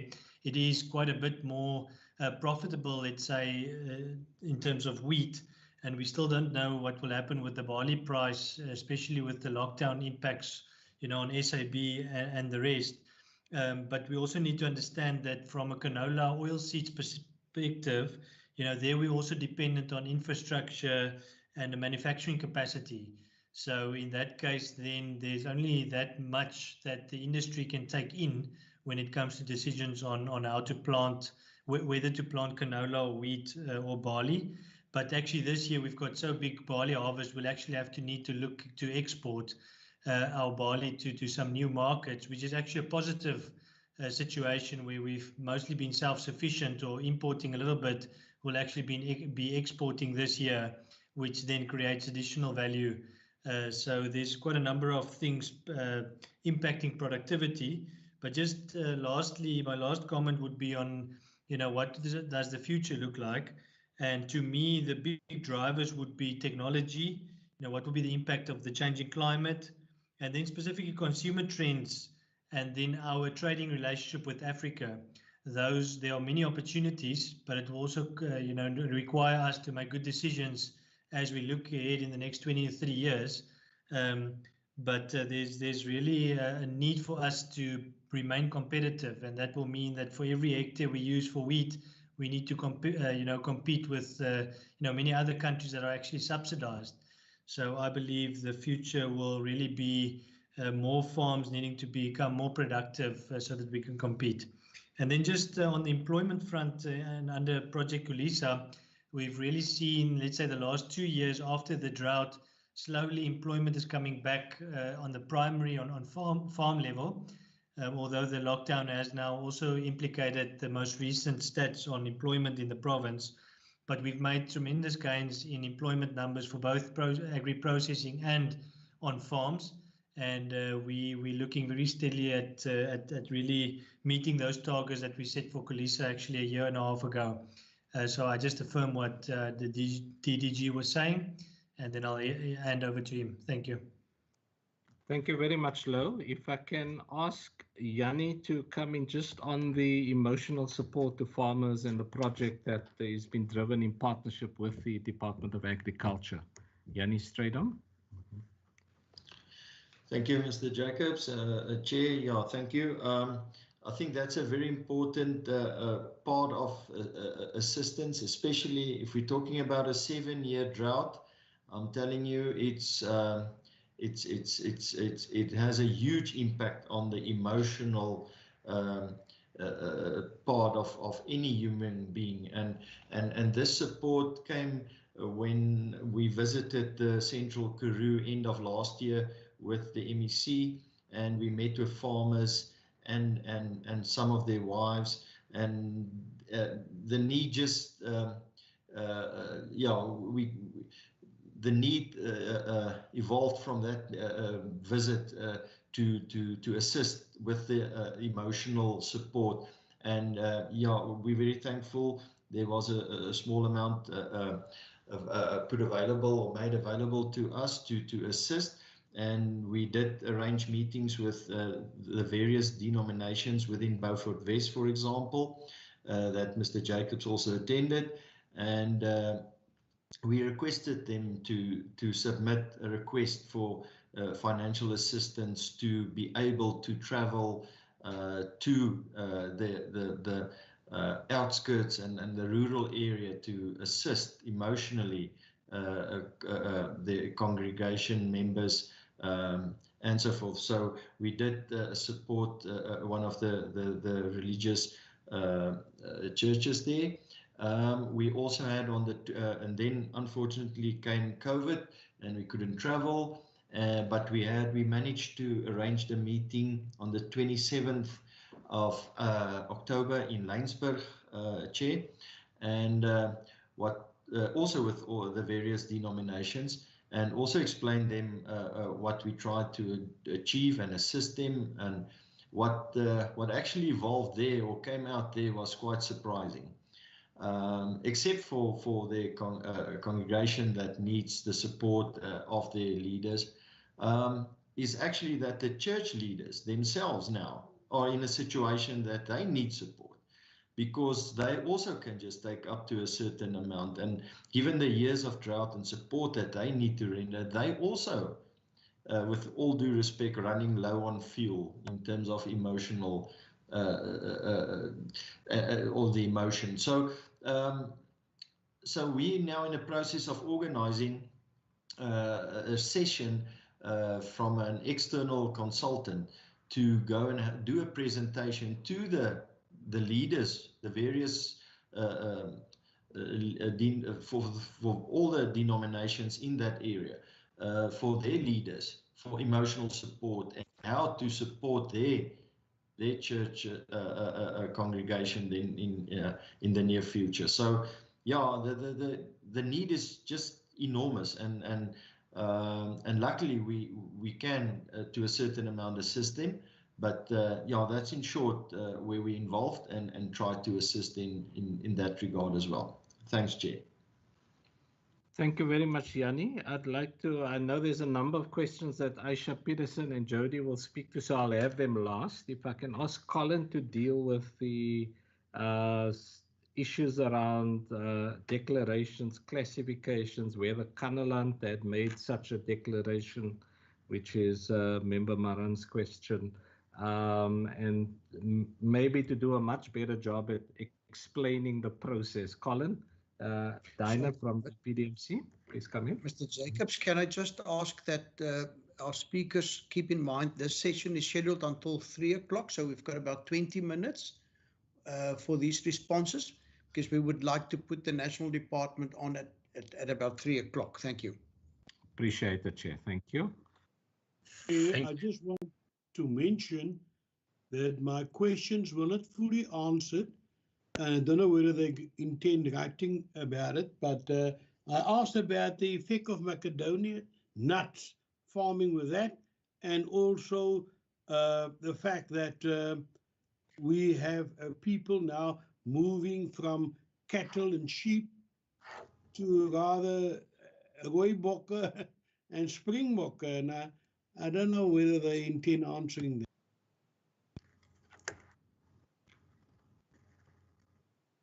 Honourable Marais, let them just finish with their responses, and then we'll take follow-ups. Thank you. Thank you, Honourable Chair. Thank you, Mr. Jacobs. I'm going to try and be, in the interest of time, as quick as I can be around the declaration of disasters. So just real quick, the way that it works legally is that if a specific municipality within a district feels that they have suffered an incident, whether it be a slow onset like a drought or a rapid onset like a wildfire, that they have sufficient reason to declare a disaster, they then apply through the Provincial Disaster Management Centre to have the disaster declared. Now, they can only, the way that it works is that the National Disaster Management Centre has to classify the disaster. So there's two issues here. The one is the classification and the other one is the declaration. A municipality or a province cannot declare a disaster unless it has been classified. Now, the classification means that the National Disaster Centre, together with the Provincial Centre, goes out there, assesses the situation, and then decides whether it's classified as a local, a provincial, or a national disaster. And then once that classification is done, that specific district, municipality, or the province, or whatever the case may be, in COVID, for example, then gets declared at whatever level, and then assessments get made as to what needs to be done to alleviate that disaster, and whatever funding then can be released. Now, as far as the ending of the national disaster is concerned, the feeling of the national minister and the national DG, we had a meeting with them right in the middle of COVID. Basically, the feeling was that we are continuously re-announcing this disaster. So what I'm meaning thereby is that a disaster can only be enforced for 3 months. I think we've seen it now quite a bit with COVID-19, and then it has to be reassessed, and the disaster has to then be extended on a month-to-month basis. So the feeling of the National Disaster Management Centre was that they cannot continuously renew it. There's a number of other disasters that have happened that have had a devastating effect on the disaster funding, and also that we are seeing drought over such long periods across the country. I'm not just talking Western Cape, but we are seeing drought, virtually perpetual drought in areas, and that we need to, as a country, start facing these, as the term that is generally used, the new normal, that we have to start looking at different ways. Now, you only really access disaster funding if your own funding if you have used your own funding. So I agree with Mr. Jacobs. There's no reason why we cannot ask for a disaster to be declared. However, the one point that they're going to raise with us, and that's one of the tests on whether the disaster will be declared, is we need to demonstrate what we have done. Have we funded, have we made use of our own contingencies before we can actually ask for additional funding to be made available? And it's although we know that the declaration of a disaster releases resources, they nationally are very reluctant to have that as the only reason for declaring the disaster. A disaster happens, as was said in the presentation, if you cannot deal with it using your own resources. But what they want us to do always is to prove to them that we have used our own resources, how we have used it, and what we intend to do going forward. So we can go back and ask for disasters to be classified again. We can go through that process. If there are special conditions that can be considered by the National Department, then that route can definitely be followed. But just really the issue around the national disaster was the fact that we have to really start looking at different processes that are already in existence to try and manage the drought as it continues. Thank you. And then, Colin, while you have the floor, are you aware whether Kannaland had made such a declaration prior to 2017? They're not on the list, so I'm not sure. The disaster declaration has to go through the Garden Route District municipality. They cannot do it on their own. And I know that the list that you provided and the list that we've been going on, I can't recall seeing them on that list. But as I say, it has to go through the national center. Through the district center, and I do not have an indication that that took place. Thank you very much. Jerry Aris, can you just deal with a question on the schools, food garden at schools?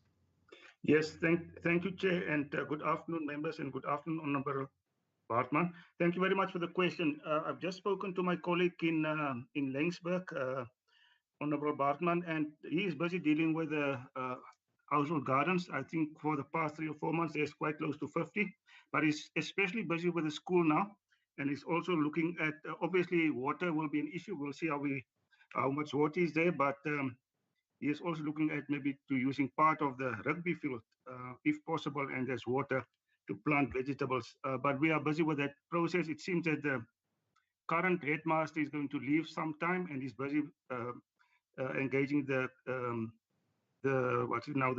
council of the school to see that he can get permission to go ahead with his plans. Thank you, Chair. Thank you very much, Jerry. Aisha and Jody, there's a number of questions, and I'll hand over to you. You've made a note of those.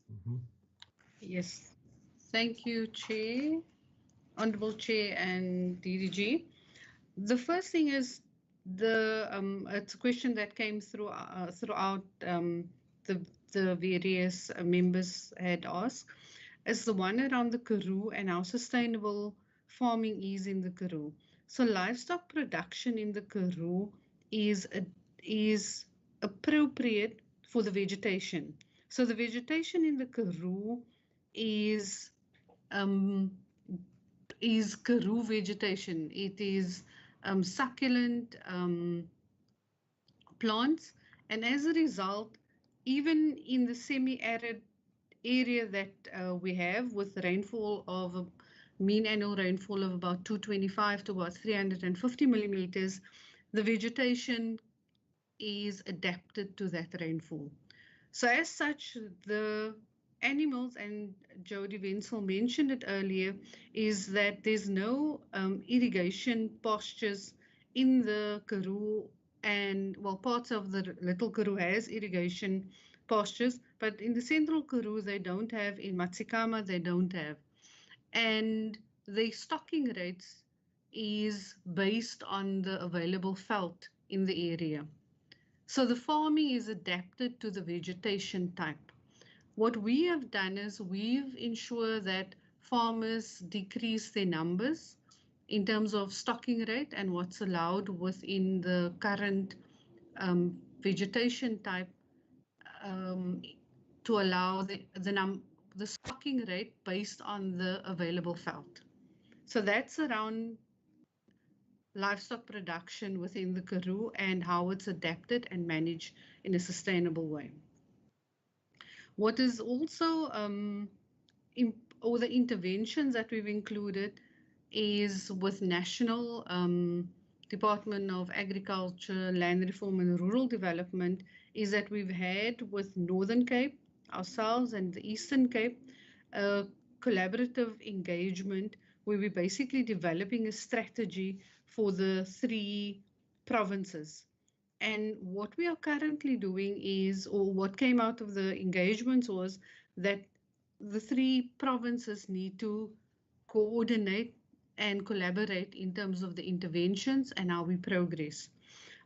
The voucher system that is employed in the Western Cape, that was seen as a best practice, and it was recommended that the other provinces also rolls that out, as well as the biannual assessment that's been done in the province, that be also extended to the other provinces, because that gives you an indication of the slow onset of the drought.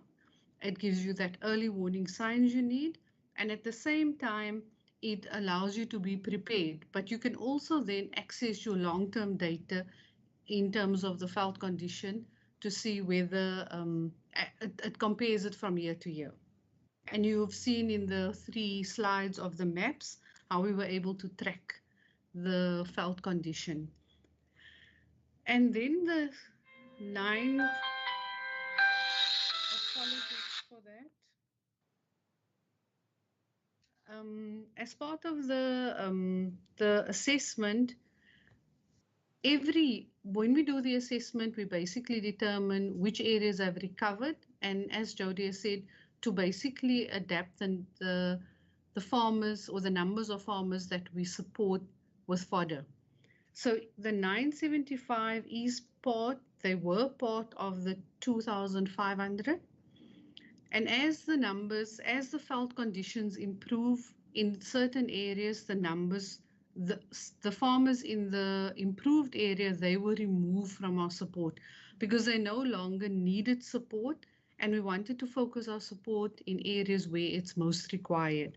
So in 2018, we had 2,500 farmers we supported.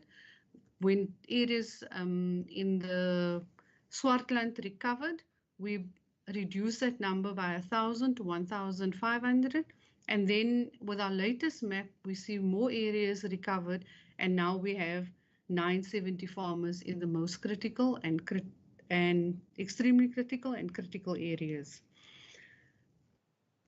Our fodder distribution, we use Casidra to distribute the vouchers, but we draw up the entire list of who qualifies. We do the assessment as to whether farmers qualify for support, and in terms of the stocking rates. So all of that is done by us. The actual voucher is issued by us, and Casidra then pays based on the invoices. We haven't provided support to any NGO and for furthering the drought efforts other than directly to the institutions or Casidra and directly to farmers.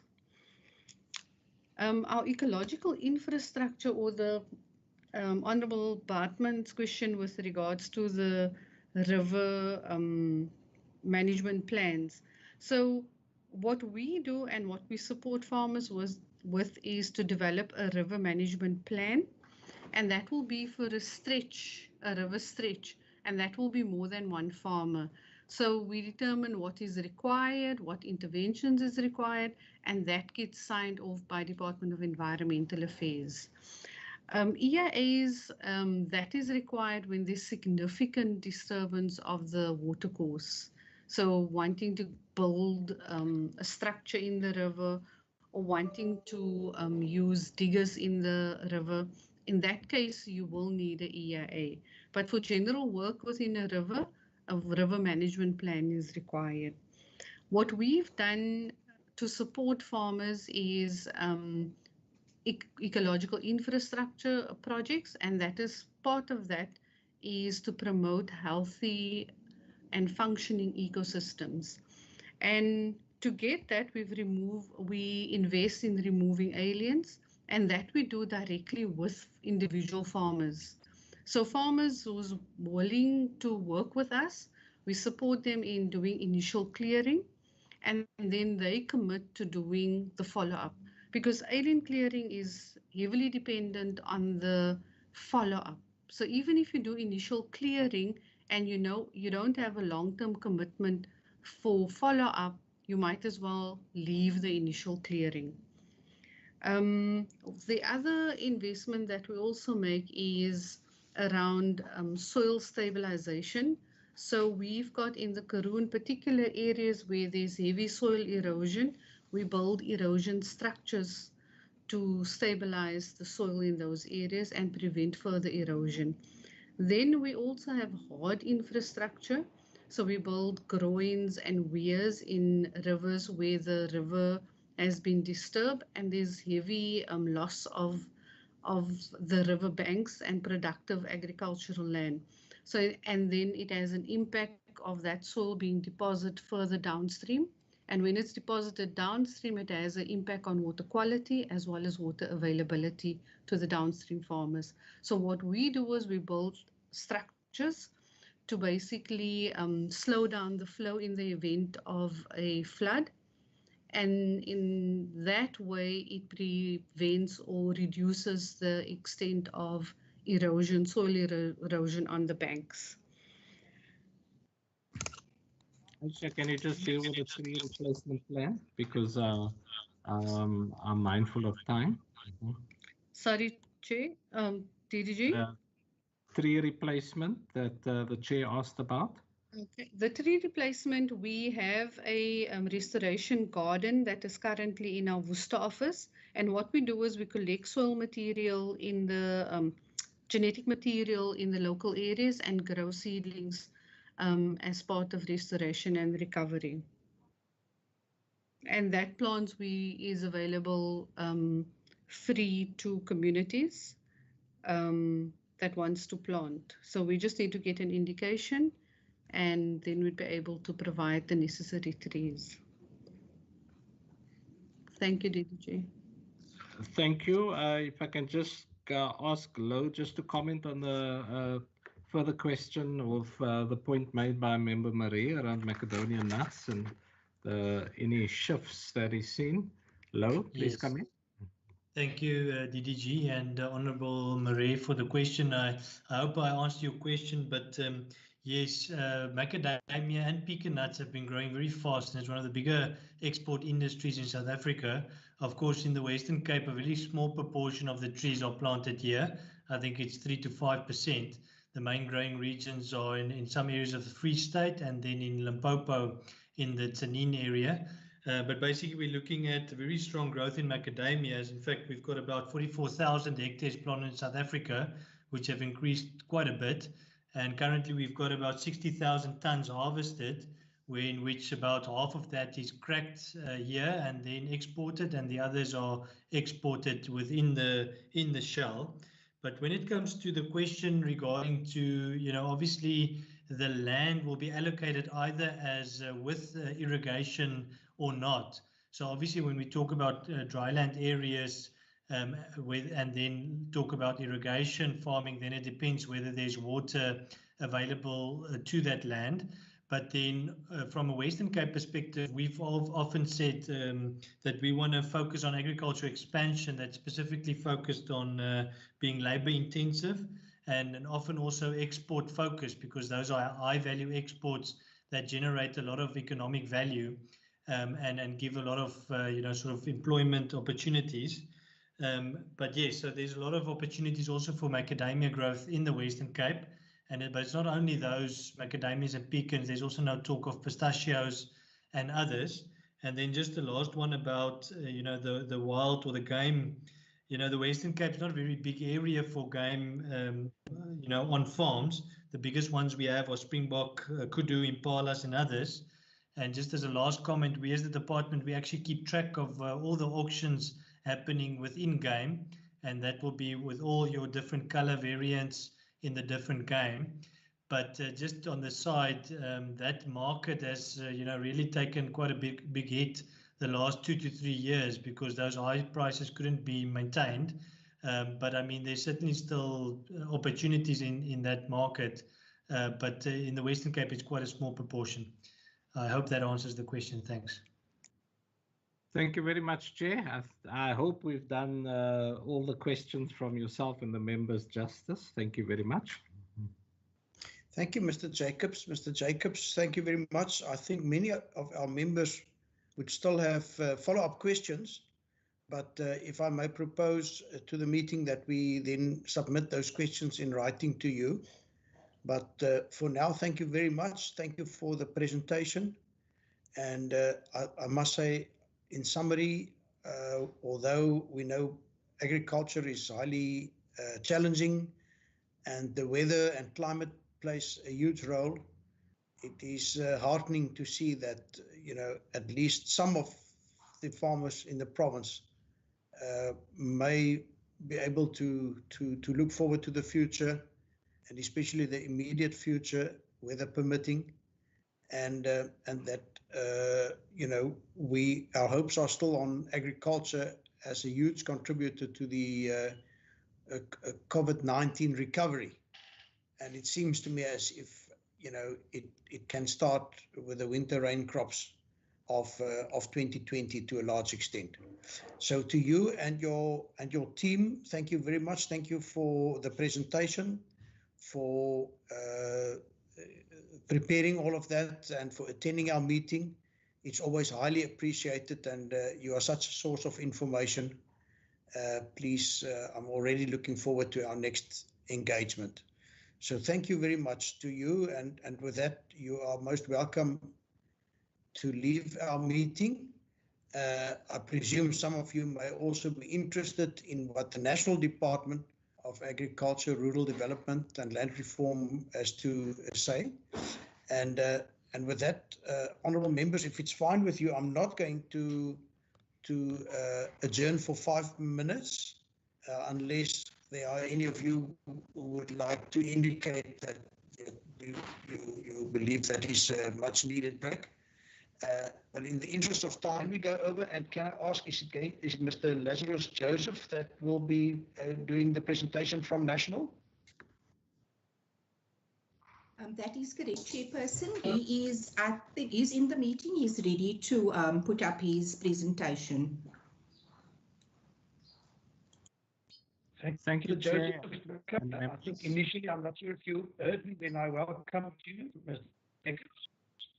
No, thank you, Chair and members. We certainly look forward to any follow-up questions that you may pose. And other than Jerry Aris and myself, the rest of our delegation is welcome to leave the meeting.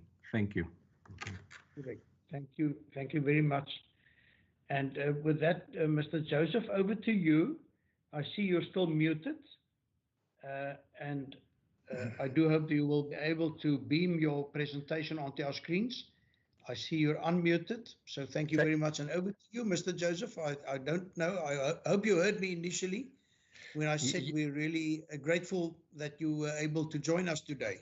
And thank you for that, and also thank you for forwarding your report in advance. And we're looking forward to hearing from you. Thank you, Chair. Well, I'll put up the presentation. Good afternoon, Chair and honourable members. While I put up the presentation, my acting Chief Director is also here. Maybe you want to say a word while I do set up the presentation. Thank you. Is that Mr. Mbekeni? That's right. Chairperson, yes. May I address you, Chair? Yes, please proceed, and thank you again. You're most welcome. All right. Thank you very much, Chairperson.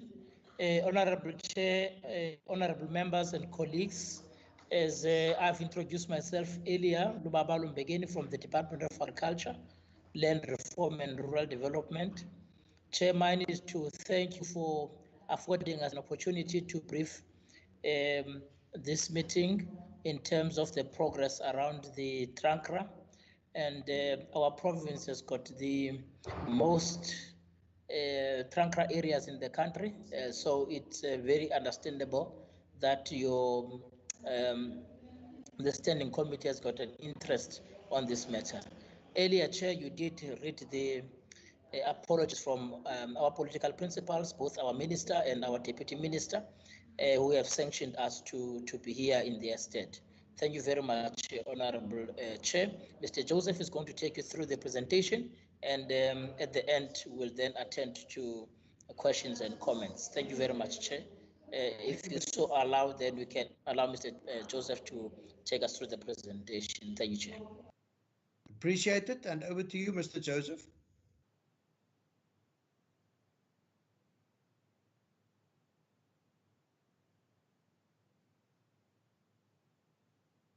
Mr. Joseph, you may be muted.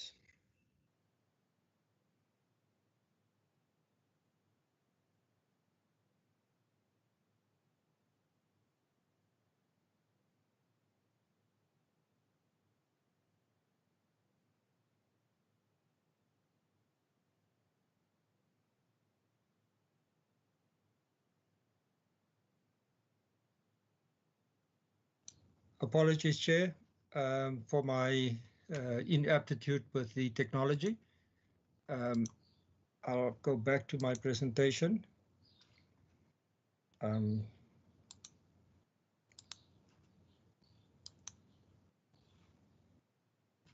Thank you. We could hear you and your presentation was up. Yes, but thank you, Chair. Sorry, I apologize, Chair.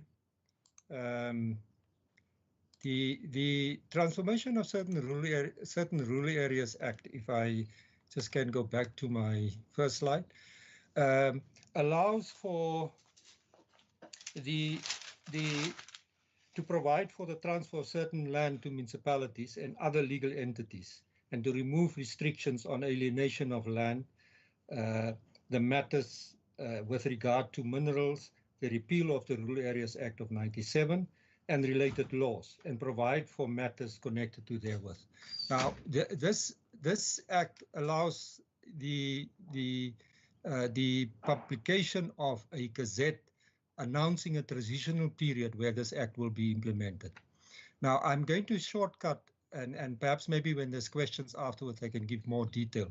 But in terms of the Transformation of Certain Rural Areas Act, the transitional period that is announced for this process to be completed has passed for most of the areas referred to.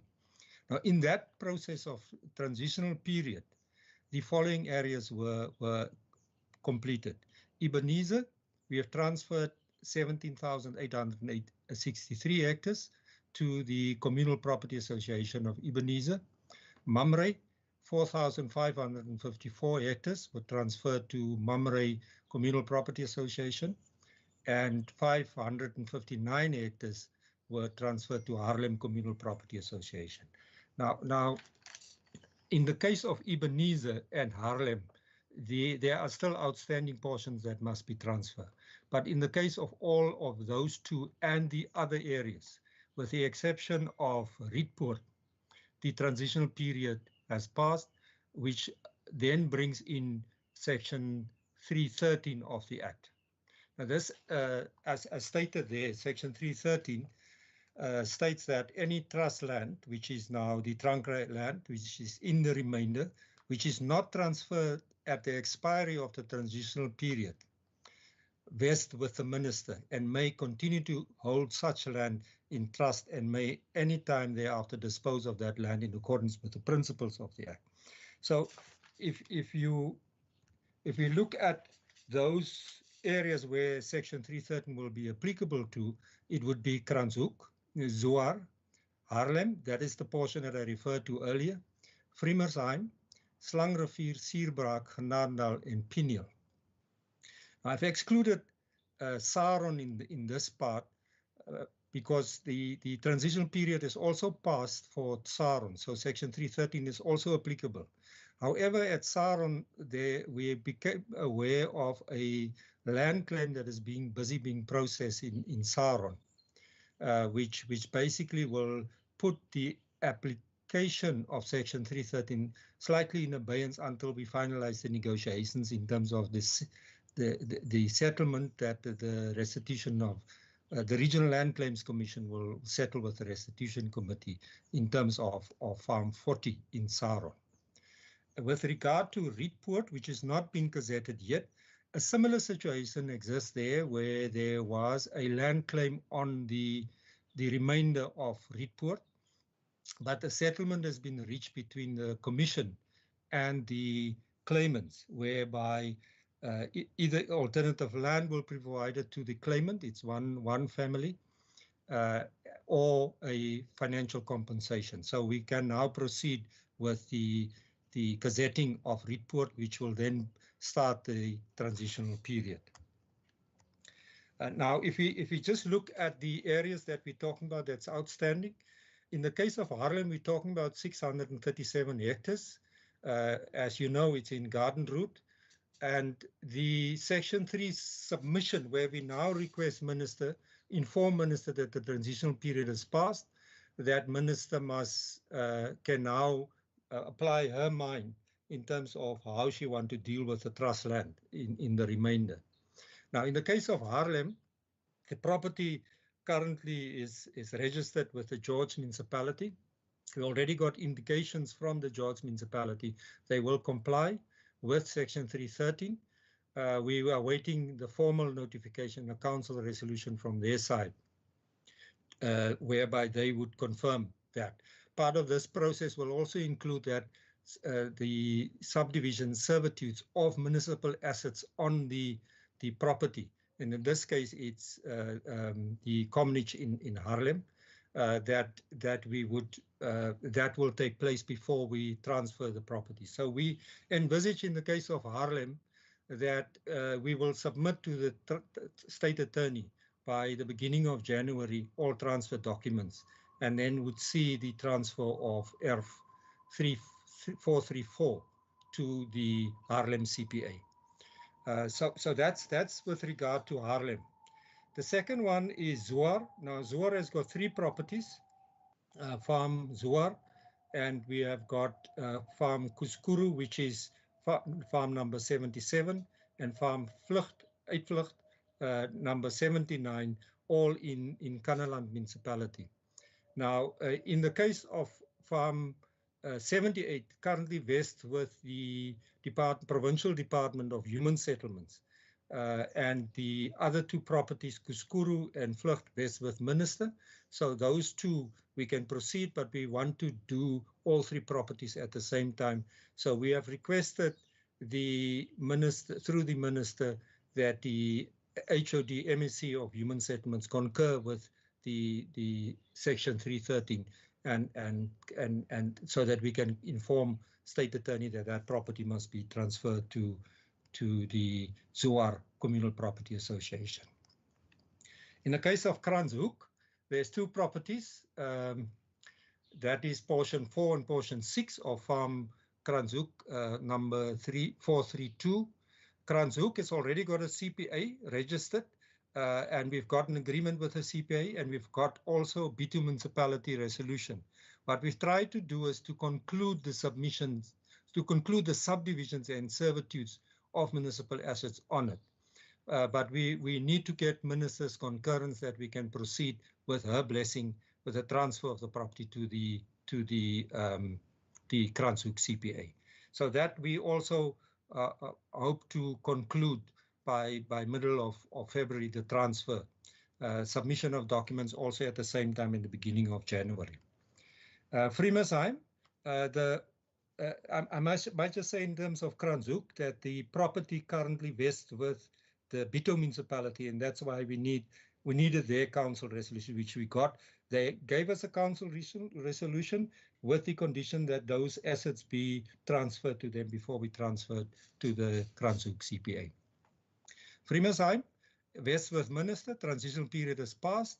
We're in the process of registering a communal property association, and the submission to Minister, the Section 313, whereby I request Minister that the decisions that the community made, that the property, which is now ERF 106, be transferred to the CPA, that submission will go to Minister. It was supposed to go on Friday.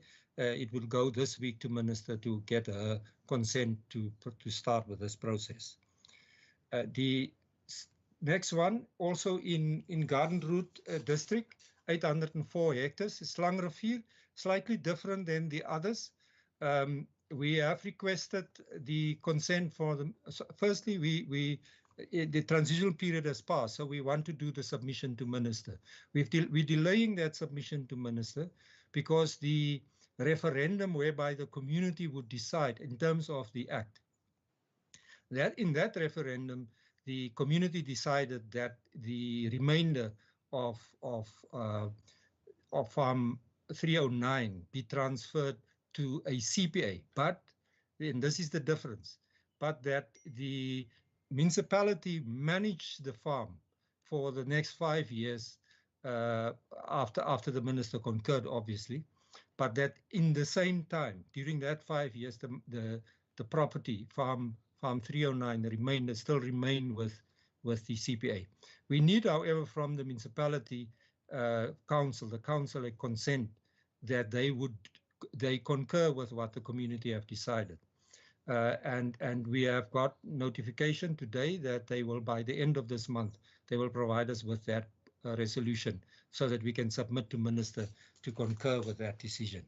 Again, we're looking at transferring this also in this financial year, and the target is at the 15th of March. By the end of March, we hope to transfer Farm 309 to minister concur with both the request by the community that it remain with the municipality, but that the transfer only happens after 5 years. In the case of Sierbraak, we are also past the transitional period, the 3,283 hectares.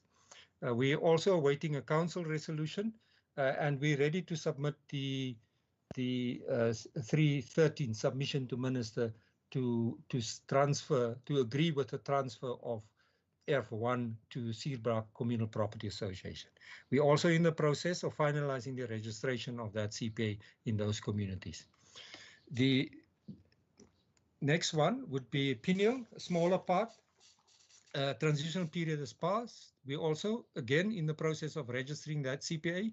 I must say, Chair, most of our work has been concluded in terms of most of these areas in terms of CPA registration. However, there were some community consultations that needed to take place, and COVID unfortunately have delayed most of it. But we have now overcome those, so we will proceed with as in the case of the others with Pineal, submission to minister before the end of this week to transfer the ERF1 portion 8 of 1201 and portion 6 of 1173 and portion 1 of 11762 to Pineal. You will see the hectares. It's not more than 11 hectares that will eventually be transferred to that communal property association. Saron, I've explained in the beginning that we're waiting for confirmation from the Regional Land Claims Commission in terms of section 11.7 of Act 22, that's the Restitution Act of 94, that we can proceed with Trankla.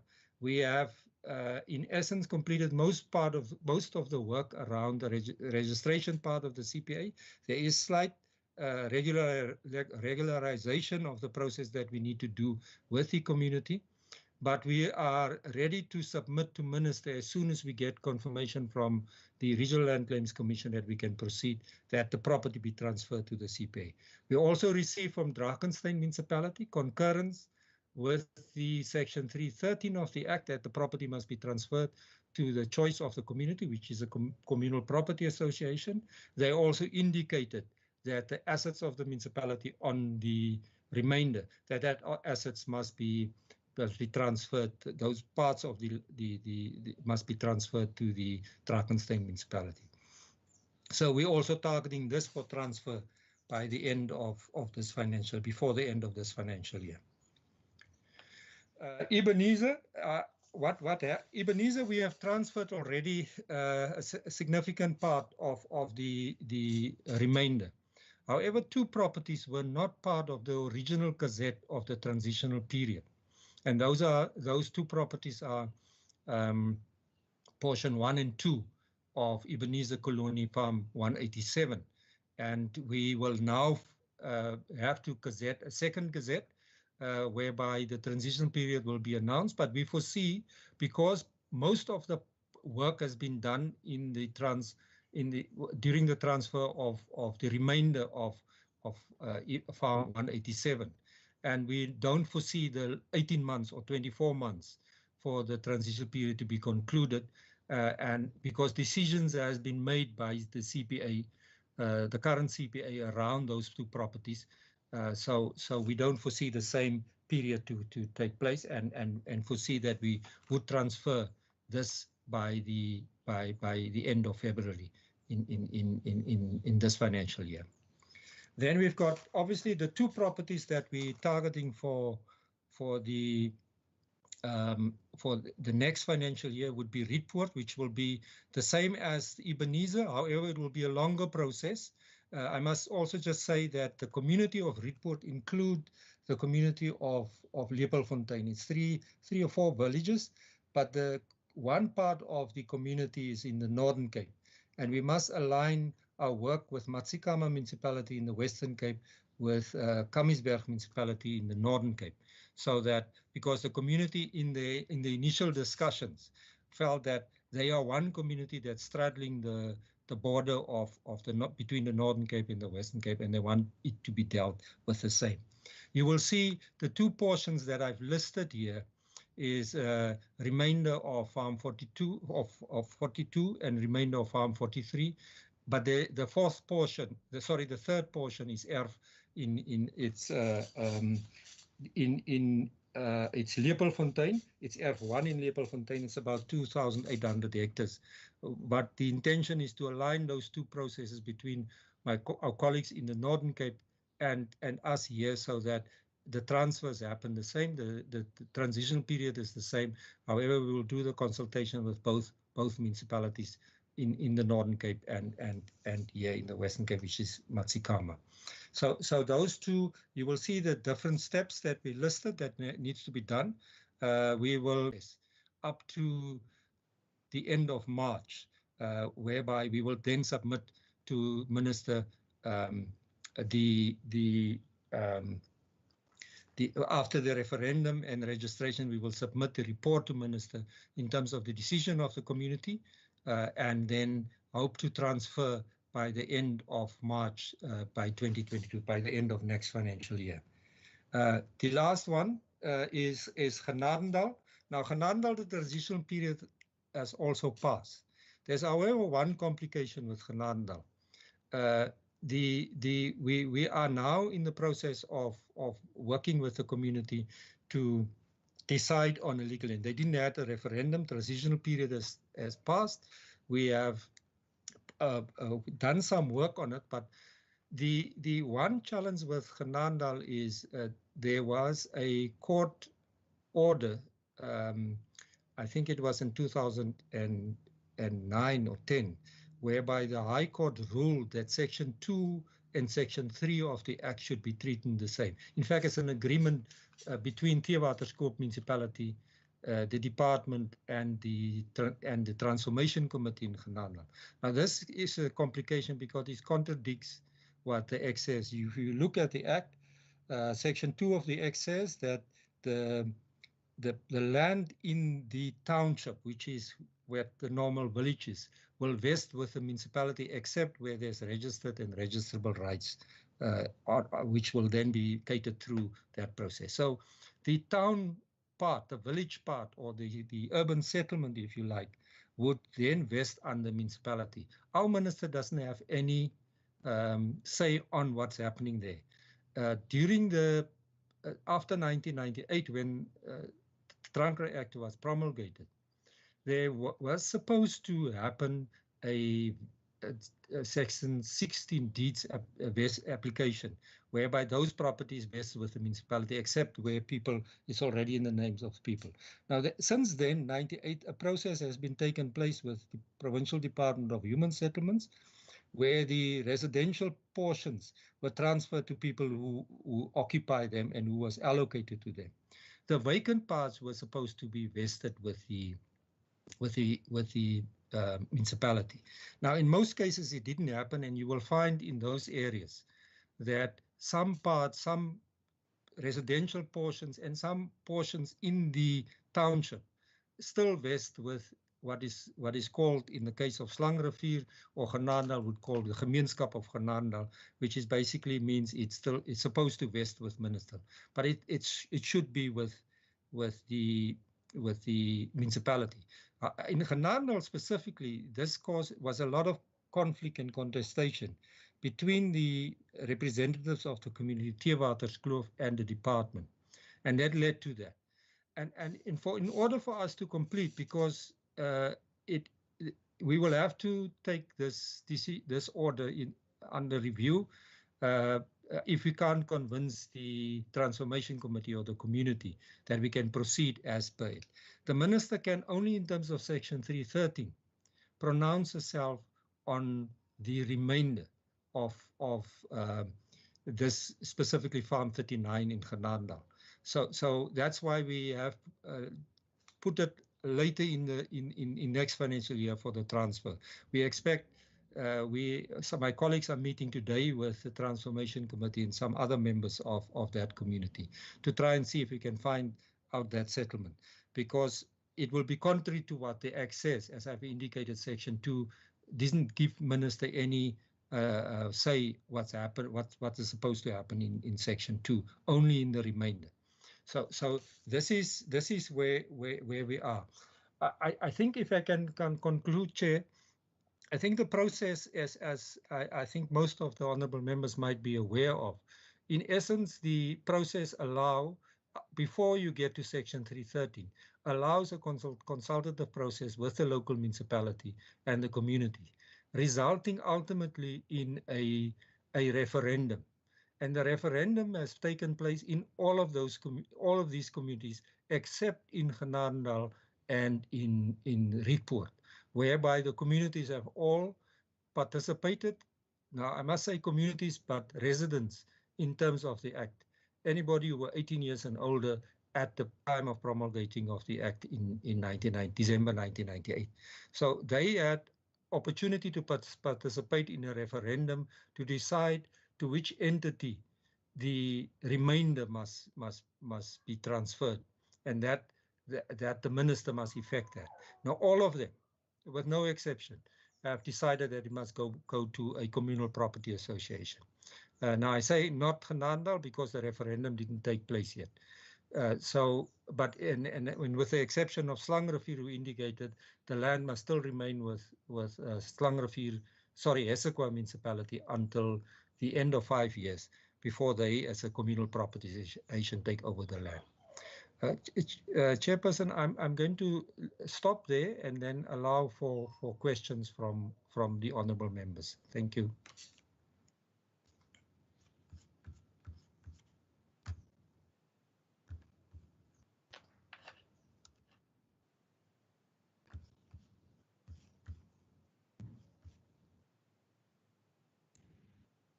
Chairperson, are you available? Thank you. Okay. Thank you. Sorry, I was on mute. Thank you very much. Over to you, members. Any questions from your side?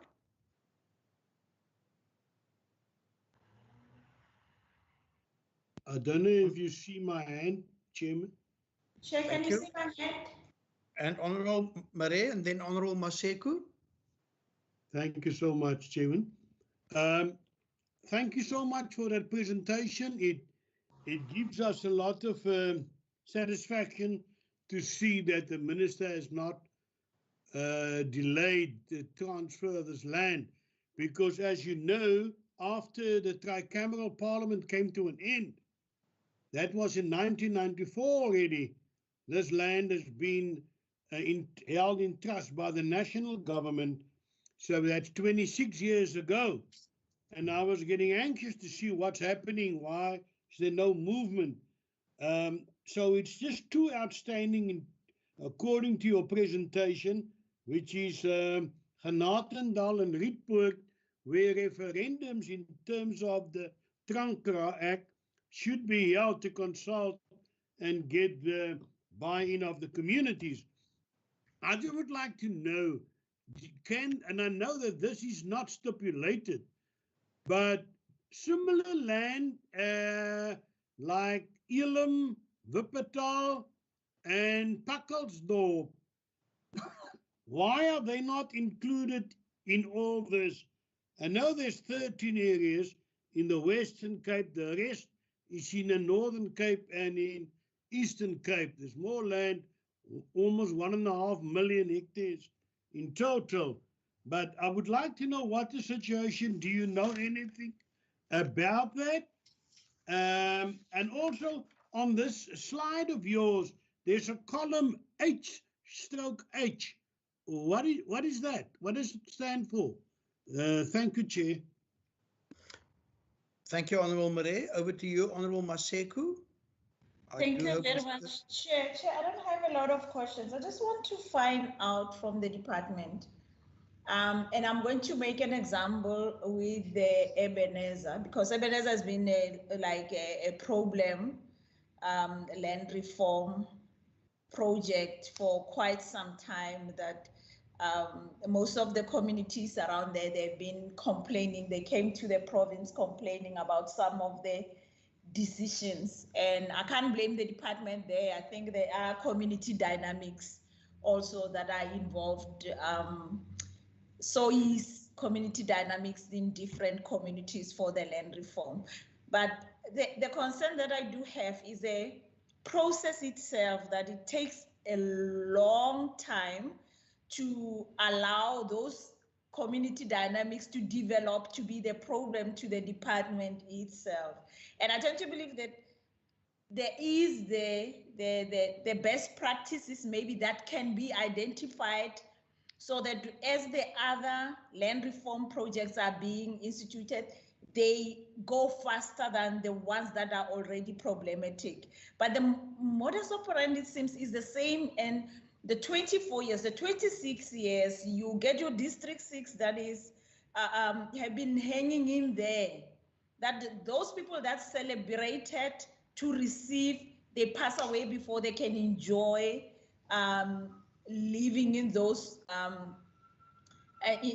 communities, knowing that there is a sense of belonging within the changes that have happened since 1994. So I just want to find out from the department that which is the project that they have identified, specifically in Western Cape, that they say they've championed that project with the lessons learned from the other projects, that was the perfect one, that there was no any community dynamics, that they implemented process by process without any hiccup, that we can see that the legislation itself doesn't have the loopholes to see what is it that is happening, that is making the delays that are happening within implementation of the land reforms and the land restitutions within the country. Thank you, Chair. Thank you, and I recognize Honourable Maran. Thanks, thanks, Chairperson. I will agree with the Honourable Maseko that these projects have taken some time, some of them too long. But we must also admit, Chair, that there was some resistance from those, for instance, who don't want it. In fact, they wanted this process to fail. Chair, I just wanted to, all these projects, Chair, is projects that's been registered before the cutoff date of 1999. And I know, Chair, that, and because of these processes that have taken so long and the resistance that we have experienced to finalize some of these projects, basically, Chair, it contributes to a decision that was taken in 2012 by the African National Congress at its conference, saying there should be land expropriation without compensation. No, in 2017 at Nasrec, there should be land expropriation without compensation. To see how we can fast track some of these, national government can fast track some of these projects. So I just wanted to check, Chair, because I also know there was a High Court decision which says that you can't deal with any new ones that came after 1999. You first have to finalize all those who have been submitted before the cutoff date of 99. Whether they, Chair, in the meantime have received new ones, that's currently with them, Chair, and whether they are waiting for this process, the new ones, the old ones, to be finalized before they're going to give attention to the new ones. Thanks. Good, thank you. And then from my side, it's wonderful to see the timelines, and it seems to me as if quite a number of issues are going to be on the agenda for the next 2 weeks, the next month, the next 3 months, etc. My question to you, Mr. Joseph, is just, what happened in the past 20 plus years if we now want to achieve such a lot in the next 2 weeks and a month and so on?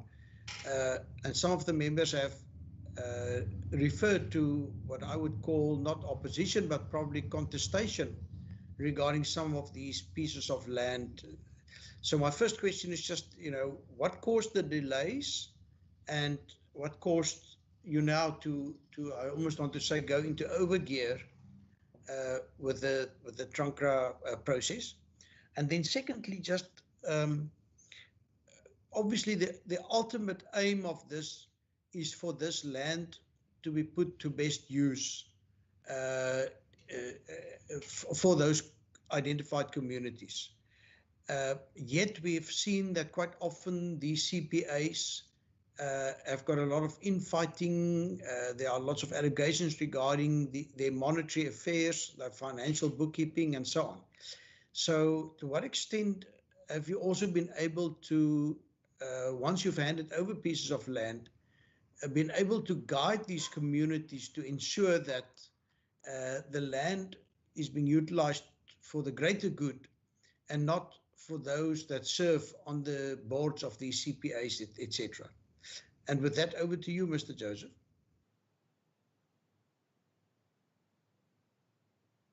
Thank you, Chair. Chair, allow me to start with you because you're the freshest in the mind of the list of questions. And perhaps because these questions that you ask, it's very critical to our work also. Just in terms of the question of CPAs and the land that we're transferring, part of the commitment that minister make is when we transfer, or not even if we don't complete it when we transfer, that a tenure management system be in place, land administration system be in place. Secondly, if one look at the Act and you look at the CPA Act, that's Act 28 of, what is it now? Act 28 of 96. Both of them contain principles in terms of fairness and transparency and accountability.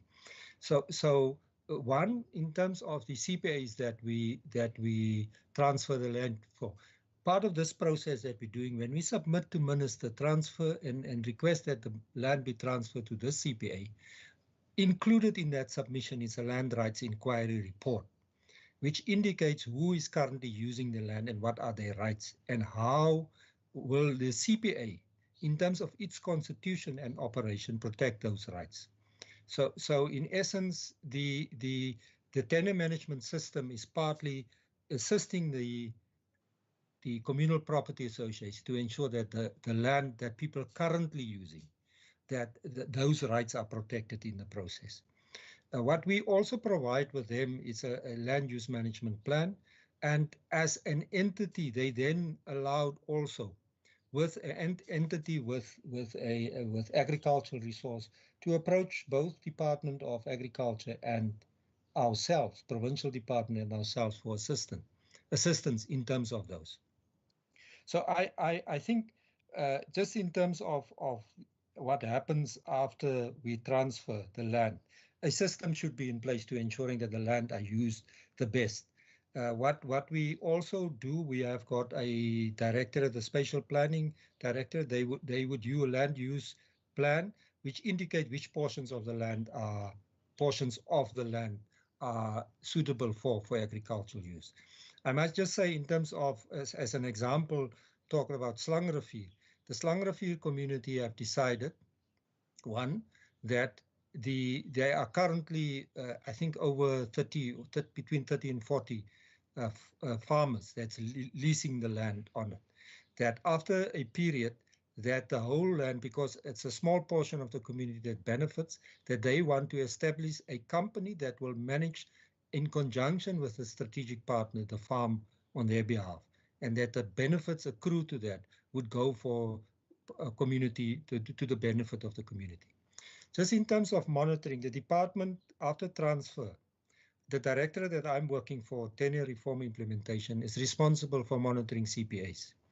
in terms of complying to the Act, in terms of complying to its obligations, in terms of its constitution. We are supposed to, we're not supposed, we are providing to our national office, who then provides to the Portfolio Committee at National Parliament an annual report of the performance of CPAs. So in terms of accountability and monitoring, both on the department and on the CPA, those mechanisms are in place to ensuring it happens. But I must say, Honourable Chair, I think the key generally is that we must make sure that communities get to stand on their own feet. If you look at the land that we're talking about, it might not be most of the prime agricultural land. It's small portions for a whole community. You're talking about 804 hectares in Slangrivier for approximately over 1,000 households. There might be less of that in terms of farmers. So you must make use of a system to ensure that the whole community, because the land is owned communally and the community must then all benefit. So I think just in terms of that's in terms of your question, and if I'm allowed, Honourable Chair, if I can jump to the Honourable Marais, the first question, I might just say, Honourable Marais, the Trankra Act, the Trankra process only started in 1998 and not in 1994. And what happened is, in the case of the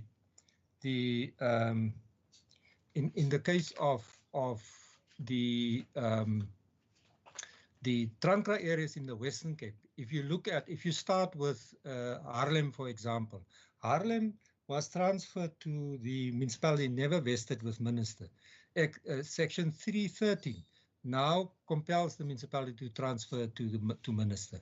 Now the municipality, what happened in the past there, and maybe that's part of your question, Honourable Chair. I wasn't born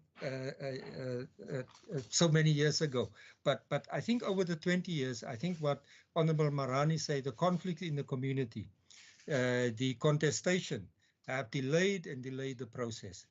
The reason for the speeding up of the process, both my head and the acting chief director's head is on the line, because minister has got impatient with the process. We cannot sit with a process that was supposed to be concluded 24 months after a process was announced in 1998 with us. So the intention is to get this first part over, transferring, and then get to how do we support those communities, all those structures, to ensure they make best benefit of the land. But Honourable Marais, just in terms of the Wuppertal, Elim, and the other areas like Wittewater, etc., those are all Moravian mission stations, like Genanda. The difference is, if you look at the 1909 Mission Stations Act, lists the properties that were coloured reserves and also mission stations which were held in trust for the community. Now, in the case of Wuppertal, Wittewater, Elim, and others, those are properties that belong to the church, the Moravian church. In the case of Genandal, the property was held in trust by the Moravian church for the community. The same with Saron. The Moravian church, sorry, not the Saron, Wuppertal, but Saron was also a mission station, but the land was held in trust by the then Rhenish mission station for the community. So that trusteeship at the time of, I think in 1964 and then in 1987 with the Rural Areas Act, that trusteeship went over to the government, to the department, the various departments, and eventually landed after 94 to our minister.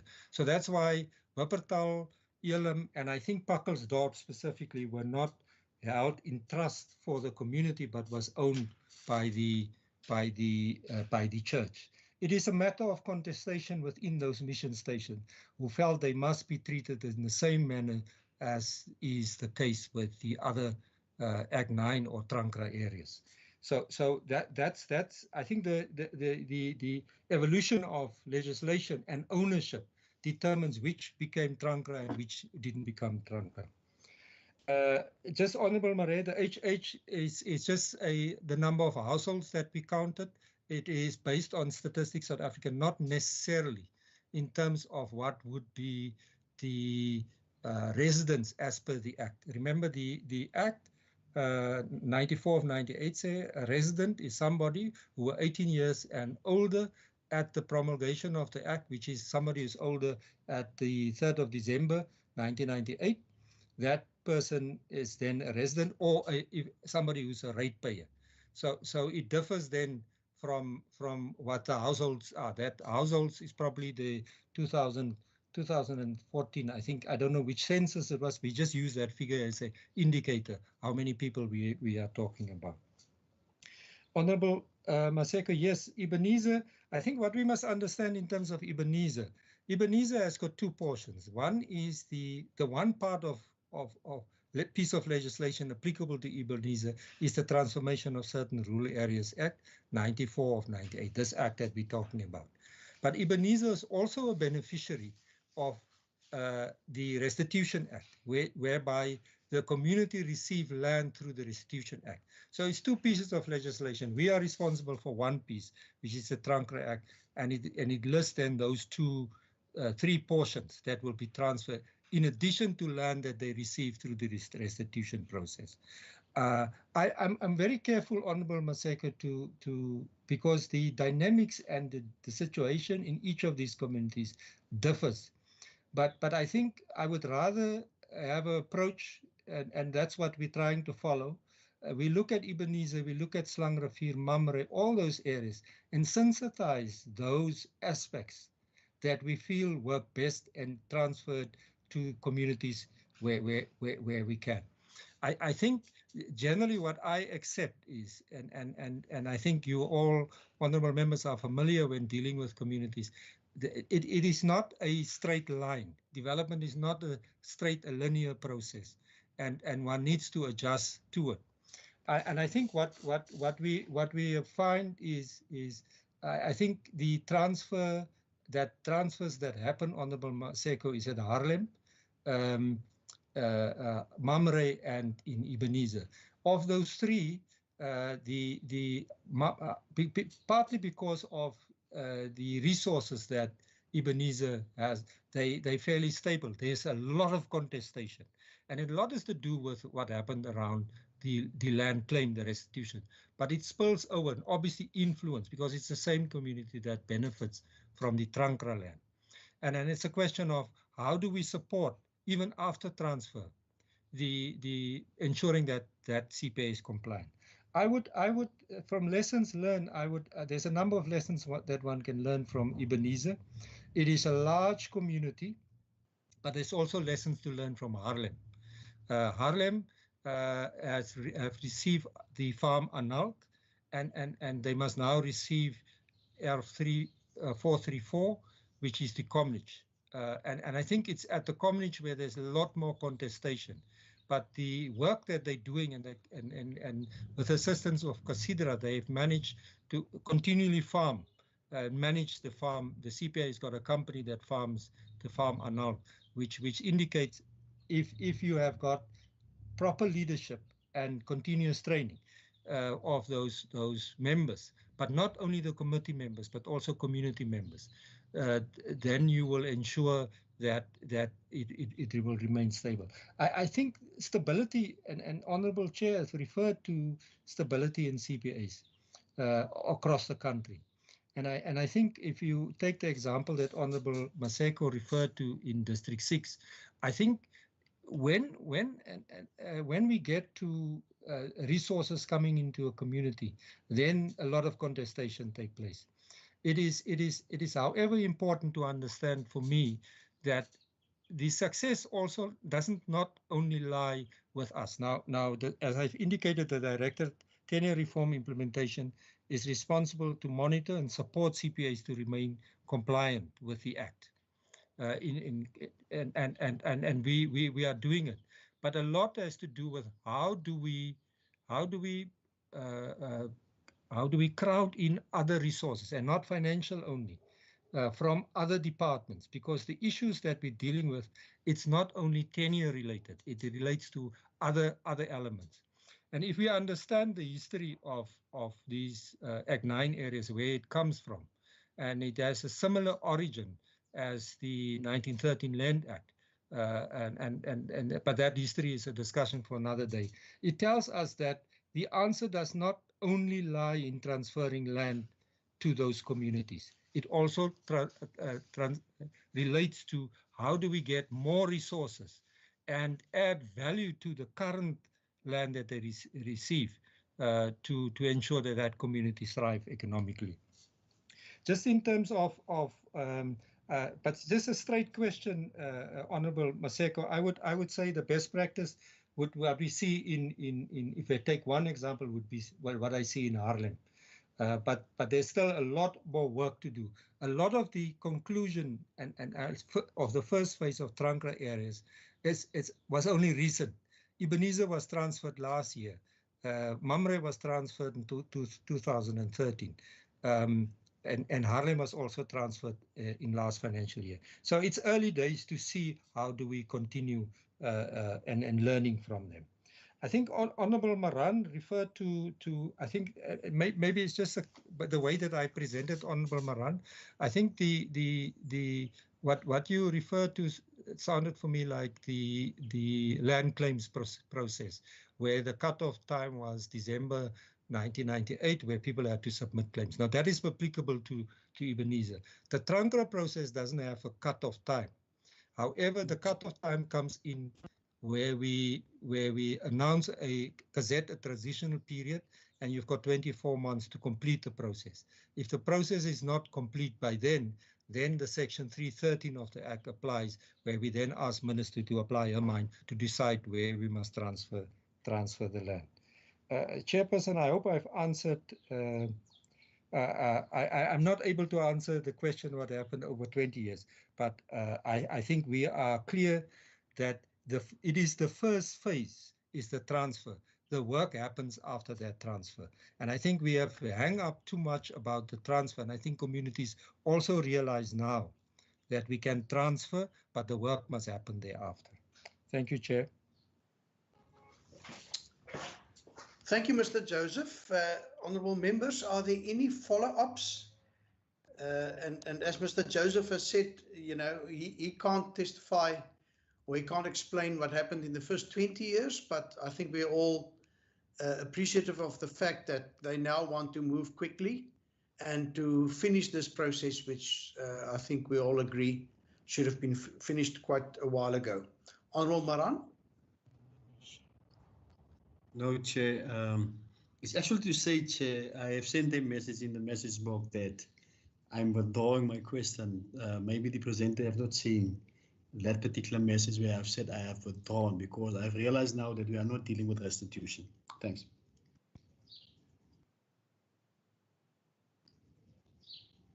Thank you, Honourable Maran. Oh, but I do think, in a sense, this is also restitution. It's just not restitution of land under the 1913 Land Act and so on. Yes. But I think it's important for these communities, and I think that is why Honourable Marais put it on our agenda. It's important for these communities that eventually they are enabled to take control of the land which traditionally were worked and were in their possession. I see the hand of Mr. Mbekeni. I wonder perhaps he could just confirm whether that is also seen as part of restitution. Thank you. No, thank you very much, Honourable Chair. Honourable Chair, I wanted to just add to what Mr. Joseph has responded to, and indeed, our legislation anchors the land reform, as you know, Chair, into 3 pillars: land restitution, land redistribution, and land tenure. And in some areas, these lines are clearly demarcated, but in other areas, they are very, very fine in terms of implementation. Mr. Joseph spoke about Ebenezer. Ebenezer is as a community is a beneficiary of all three pillars of land reform and at various levels, Chair. So indeed, when you get to such communities, it is not clear to see exactly which and when you interact with the communities. So that's one point. But the other point I wanted to stress on, Chairperson, is the issue which you so eloquently put around post-settlement, and you just made it again now, Chair. Our view is that post-settlement is very important, Chairperson, and it goes beyond the state support and needs the private sector investment as well, so that the communities don't only depend on government, but they can use their land, which now becomes the asset in their hand, to propel them and develop further. So I thought it's important that I put those points on the table as well. Thank you very much, Chair. Thank you. And Honourable Marais, I saw your hand was raised. Yes, thank you, Chairperson. I want members to understand that this land was part of a deal before South Africa became a union in 1910. This was already the Mission Stations Act of 1909. So, yes, I hear the members saying that they were not around. Most of us was not around when this act was passed, but the land never became that of our community. We also had die landelike gebiede wet 9. Dit was alles verskraap. En steeds het niks gebeur nie. So ek is bly daar's beweging nou. Al wat ek wil vra is, hoe onderskei, kan die departement vir my sê, hoe is die gronde wat ons nou kry as 'n breingemeenskap, hoe is dit verskillend van die Inkonyama Trust van die Zulus, wat toe kommunale grond is? En ek weet daar's 'n begroting vir die Zulus koninkryk, vir daai kommunale grond, en wat die koning kry. Gaan daar enige begroting wees vir hierdie landelike gebiede, op soortgelyke wyse, soos wat die Zulus en die ander konings kry, vir grond van die Xhosa en die Zulu, wat hulle in trust het, of is daar 'n verskil? En wat van minerale regte? Want soos ek het verstaan. Honourable Marais, would you be able to either switch to English or shall we try and translate what you've set up to now? Oh, I can repeat it. I want to know whether you can tell me, seeing that this comes way back from 1909, before South Africa became a union, where we were still the Cape Colony, and the Cape Colony and the majority of people living here were the coloured community, as we now are called. So we also have mineral rights in some of these areas, especially in Namakwaland and those areas. How are they affected? Because the Trankia Act says it will remove any limitations on the land transfers. It removes such limitations. It makes provision also for mineral rights of these communities. So I want to know, you say that Elam and the others is now in the hands of the Moravian Church. How did it get to be in their hands? Can it be reversed? Can these communities who now find that the land is in the hands of Moravian or NG or whatever churches it might be in, can that be reversed? If not, why not? And how is the land which now we as a coloured community have acquired, how does it differ from the Inkonyama Trust, which is also communal land given to the Zulu king? Thank you. Thank you, Honourable Marais. Honourable members, this meeting was scheduled until 4 o'clock, and it is now 4 o'clock. May I ask for your indulgence that we continue for another 5 minutes on this topic, And then we are going to need another 10 minutes just for the approval of minutes, as well as a discussion on our programs going forward. There are a number of items that our procedural officer needs to bring under our attention. So over to you again, Mr. Joseph, and I do hope you would be able to respond to those questions. Thank you, Chair. I'll try my best. Just in terms of the Moravian mission stations, my understanding is, we are guided by the legislation that we need to implement, but my understanding is that the Moravian mission stations were bought by partially by missionaries, but also by the communities contributed to that. So the landowner is the church. Now, if I'm not too familiar with all church organizations, but the Reformed Church in Africa, for instance, my understanding is what is the word? A gemeente, a congregation. A congregation owns the church. Sorry, it's my wife that shouted here at the back, correcting I'm glad you've got your secretary there with you. Yes, thank you, Chair. So the congregation would own the land. Like, for instance, in Kraaifontein, the congregation in Kraaifontein would own the church building. In the case of the Moravian Church in South Africa is the owner. So there might be a church in Elim, but it is not owned by the church. It is owned by the organization. So I think that's one difference. The Honorable Maria, the only reversal of ownership if people have got claims, and there was talk of claims on land that is owned by the Moravian Church, but it's not been tested through the land claims process. It's partially an ongoing issue for both the church and those communities, because people in those communities say the land belongs to them, but my understanding is, and I'm not the expert on it, my understanding is each congregation member in the church across the province have contributed to buy land. So a congregation member in Heideveld, Moravian Church, have contributed to buy land.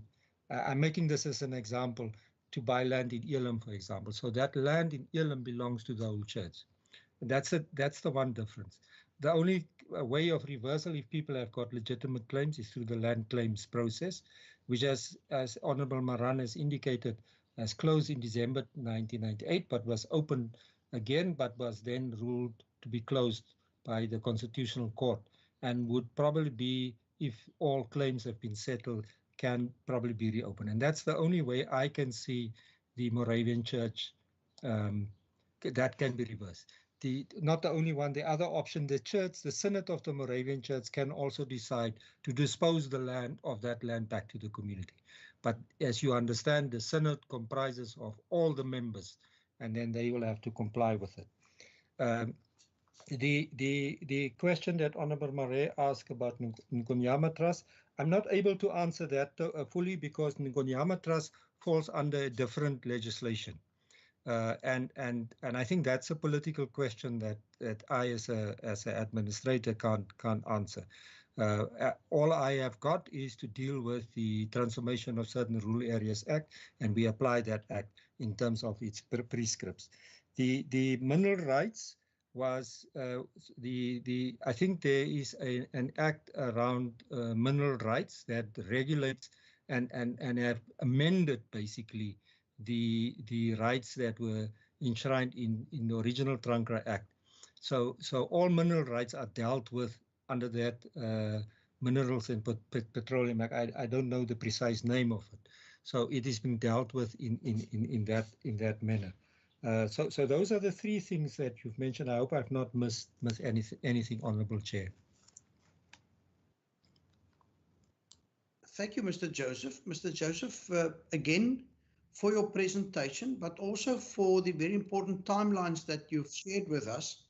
I want to say thank you very much. I think it is quite ambitious taking into account the lack of progress over the last more than 20 years.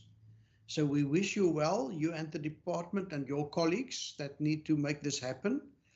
And I don't want to preempt, but I think I can expect that we as a committee might invite you again to come and monitor the progress on this, because obviously with us being responsible for oversight over the Department of Agriculture, I believe that a number of these communities will need support, as Honourable Marais also indicated, financial support even, which we don't know at this point in time whether there will be support, where the support will come from, and to what extent we would be able to support them.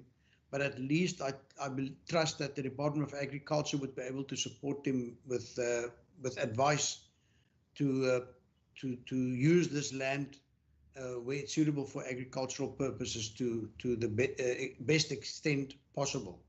So with that, Mr. Joseph, thank you very much. I will have to let you go. I think there may be quite a number of questions left, but time is not on our side. Then also to Mr. Mbekeni.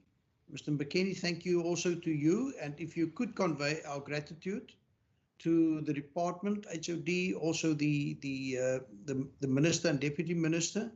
We are really grateful. We don't have that many opportunities to meet and to invite people to address us. And this would have been an opportunity lost if you didn't come because of the full program of the Minister and the Deputy. So thank you very much. Please convey our thanks. We will now go over to administrative issues such as the approval of previous minutes. So you are welcome to leave us, and I'm looking forward for this committee to engage with you again in the future. Thank you, Chair. Thank you so much, Chair. Also from our side, we would like to thank you, Chair, and the honourable members for affording us an opportunity to present and brief you in terms of the progress on Trankra areas. Thank you so much, Chairperson, and good afternoon. Thank you. Thank you. And I think also our officials from the Provincial Department of Agricultural Affairs, Agriculture, Mr. Jacobs, also just posted a chat. So thank you very much. Honourable members, that brings us to the consideration of the minutes of this committee, our meeting first of the 18th of September. Thank you to Ms. Nikerk, who just beamed that onto our screens. Ms. Nikerk, would you be so kind just to quickly scroll through it as I first put to you, honourable members, page 1. Ms. Nikerk, perhaps you can just, I do know members are always quite concerned whether their attendance has been correctly recorded. Here we go, Chairperson. Excuse me. Please scroll. Thank you. Thank you. I put to you page 2.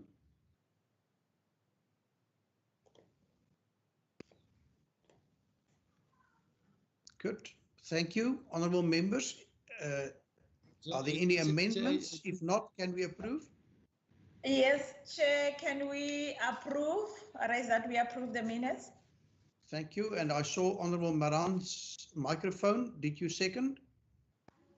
No, Chair. Just wanted to say that I don't see the minutes. I'm not sure whether I'm on the wrong screen. Okay. Honourable Marais, would you support that proposal that we adopt the minutes? I certainly will, sir. Thank you very much. Let's see if Honourable Maran can see the second set of minutes. Those would be for the 13th of October 2020. All right. Honourable Maran, your name was there as somebody who attended the previous meeting. I'm saying, Chair, I can't see the slides. I can't see the minutes.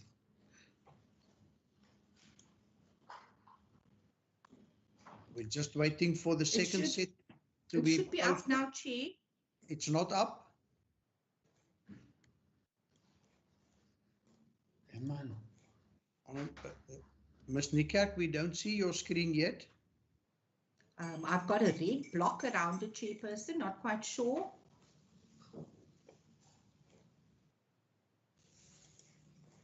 It's the minutes of the 13th of October. No, it's not. Is that the minutes you emailed to us? Correct, Mr. Marie. Okay. I will propose the acceptance. Was I present in that meeting? I was present. I will second that, Chair. Thank you very much. Can I just say, from the ANC, it was only Honourable Smith who attended as an alternate member. Correct, yes. So that's why Honourable Maran can't propose that it's a correct version. He submitted his apologies. Honourable Maran, you are listed together with Honourable Bartman as people that apologized for that meeting. So at least that is recognized in the minutes. So thank you very much. Those minutes are also then That's why Thank you. And now Ms. Niekerk has got a number of mededelings, things which she would like to share with us. Can I just say, I have engaged with the Chief Whip regarding our meeting on the 8th of December, and I've asked whether we wouldn't be able to meet in the morning slot, which is currently open. I've just been told that unfortunately there's a cabinet meeting scheduled for that morning and the minister would not be able to attend. So that is why we've scheduled for the afternoon slot. But I was actually hoping to private message Honourable Bartman. I don't know if she's still on the meeting because I see there's a, on the 4th of December, there's a slot open which but if she's a member of the Rules Committee, she would not be able to attend ours. Honourable Bartman, if you're still on, perhaps you can just give us an indication of whether you need to be at the Rules Committee. Good. Ms. Niekerk, you can continue with your mededelings, what you want to share. Okay, no, that's fine. Members, just to let you know, upcoming dates for the committees for this year. And then also I'd just like to give you an update on the legislation that the committee has dealt with, the NCOP bills, and then also what's coming. So our next meeting would be on the 27th of November. That is the deliberation on both votes 9 and 11, and that's in connection with the second adjustments appropriation bill. And thereafter we have our annual report discussion with the Department of Agriculture and Casidra taking place on Friday, the 4th of December. And as Chairperson just mentioned now, Tuesday, the 8th of December is for Environmental Affairs and Cape Nature. And both those engagements are starting at 2 o'clock and ending at 7 o'clock the evening. And they are all virtual meetings, including next week's engagement on the 27th. Then also, in terms of the program, there's a Cluster B visit week taking place from the 9th to the 12th of February. You may have seen that on the parliamentary program.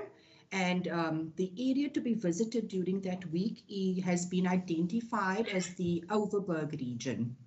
All right. And then also, just an update on the NCOP bills.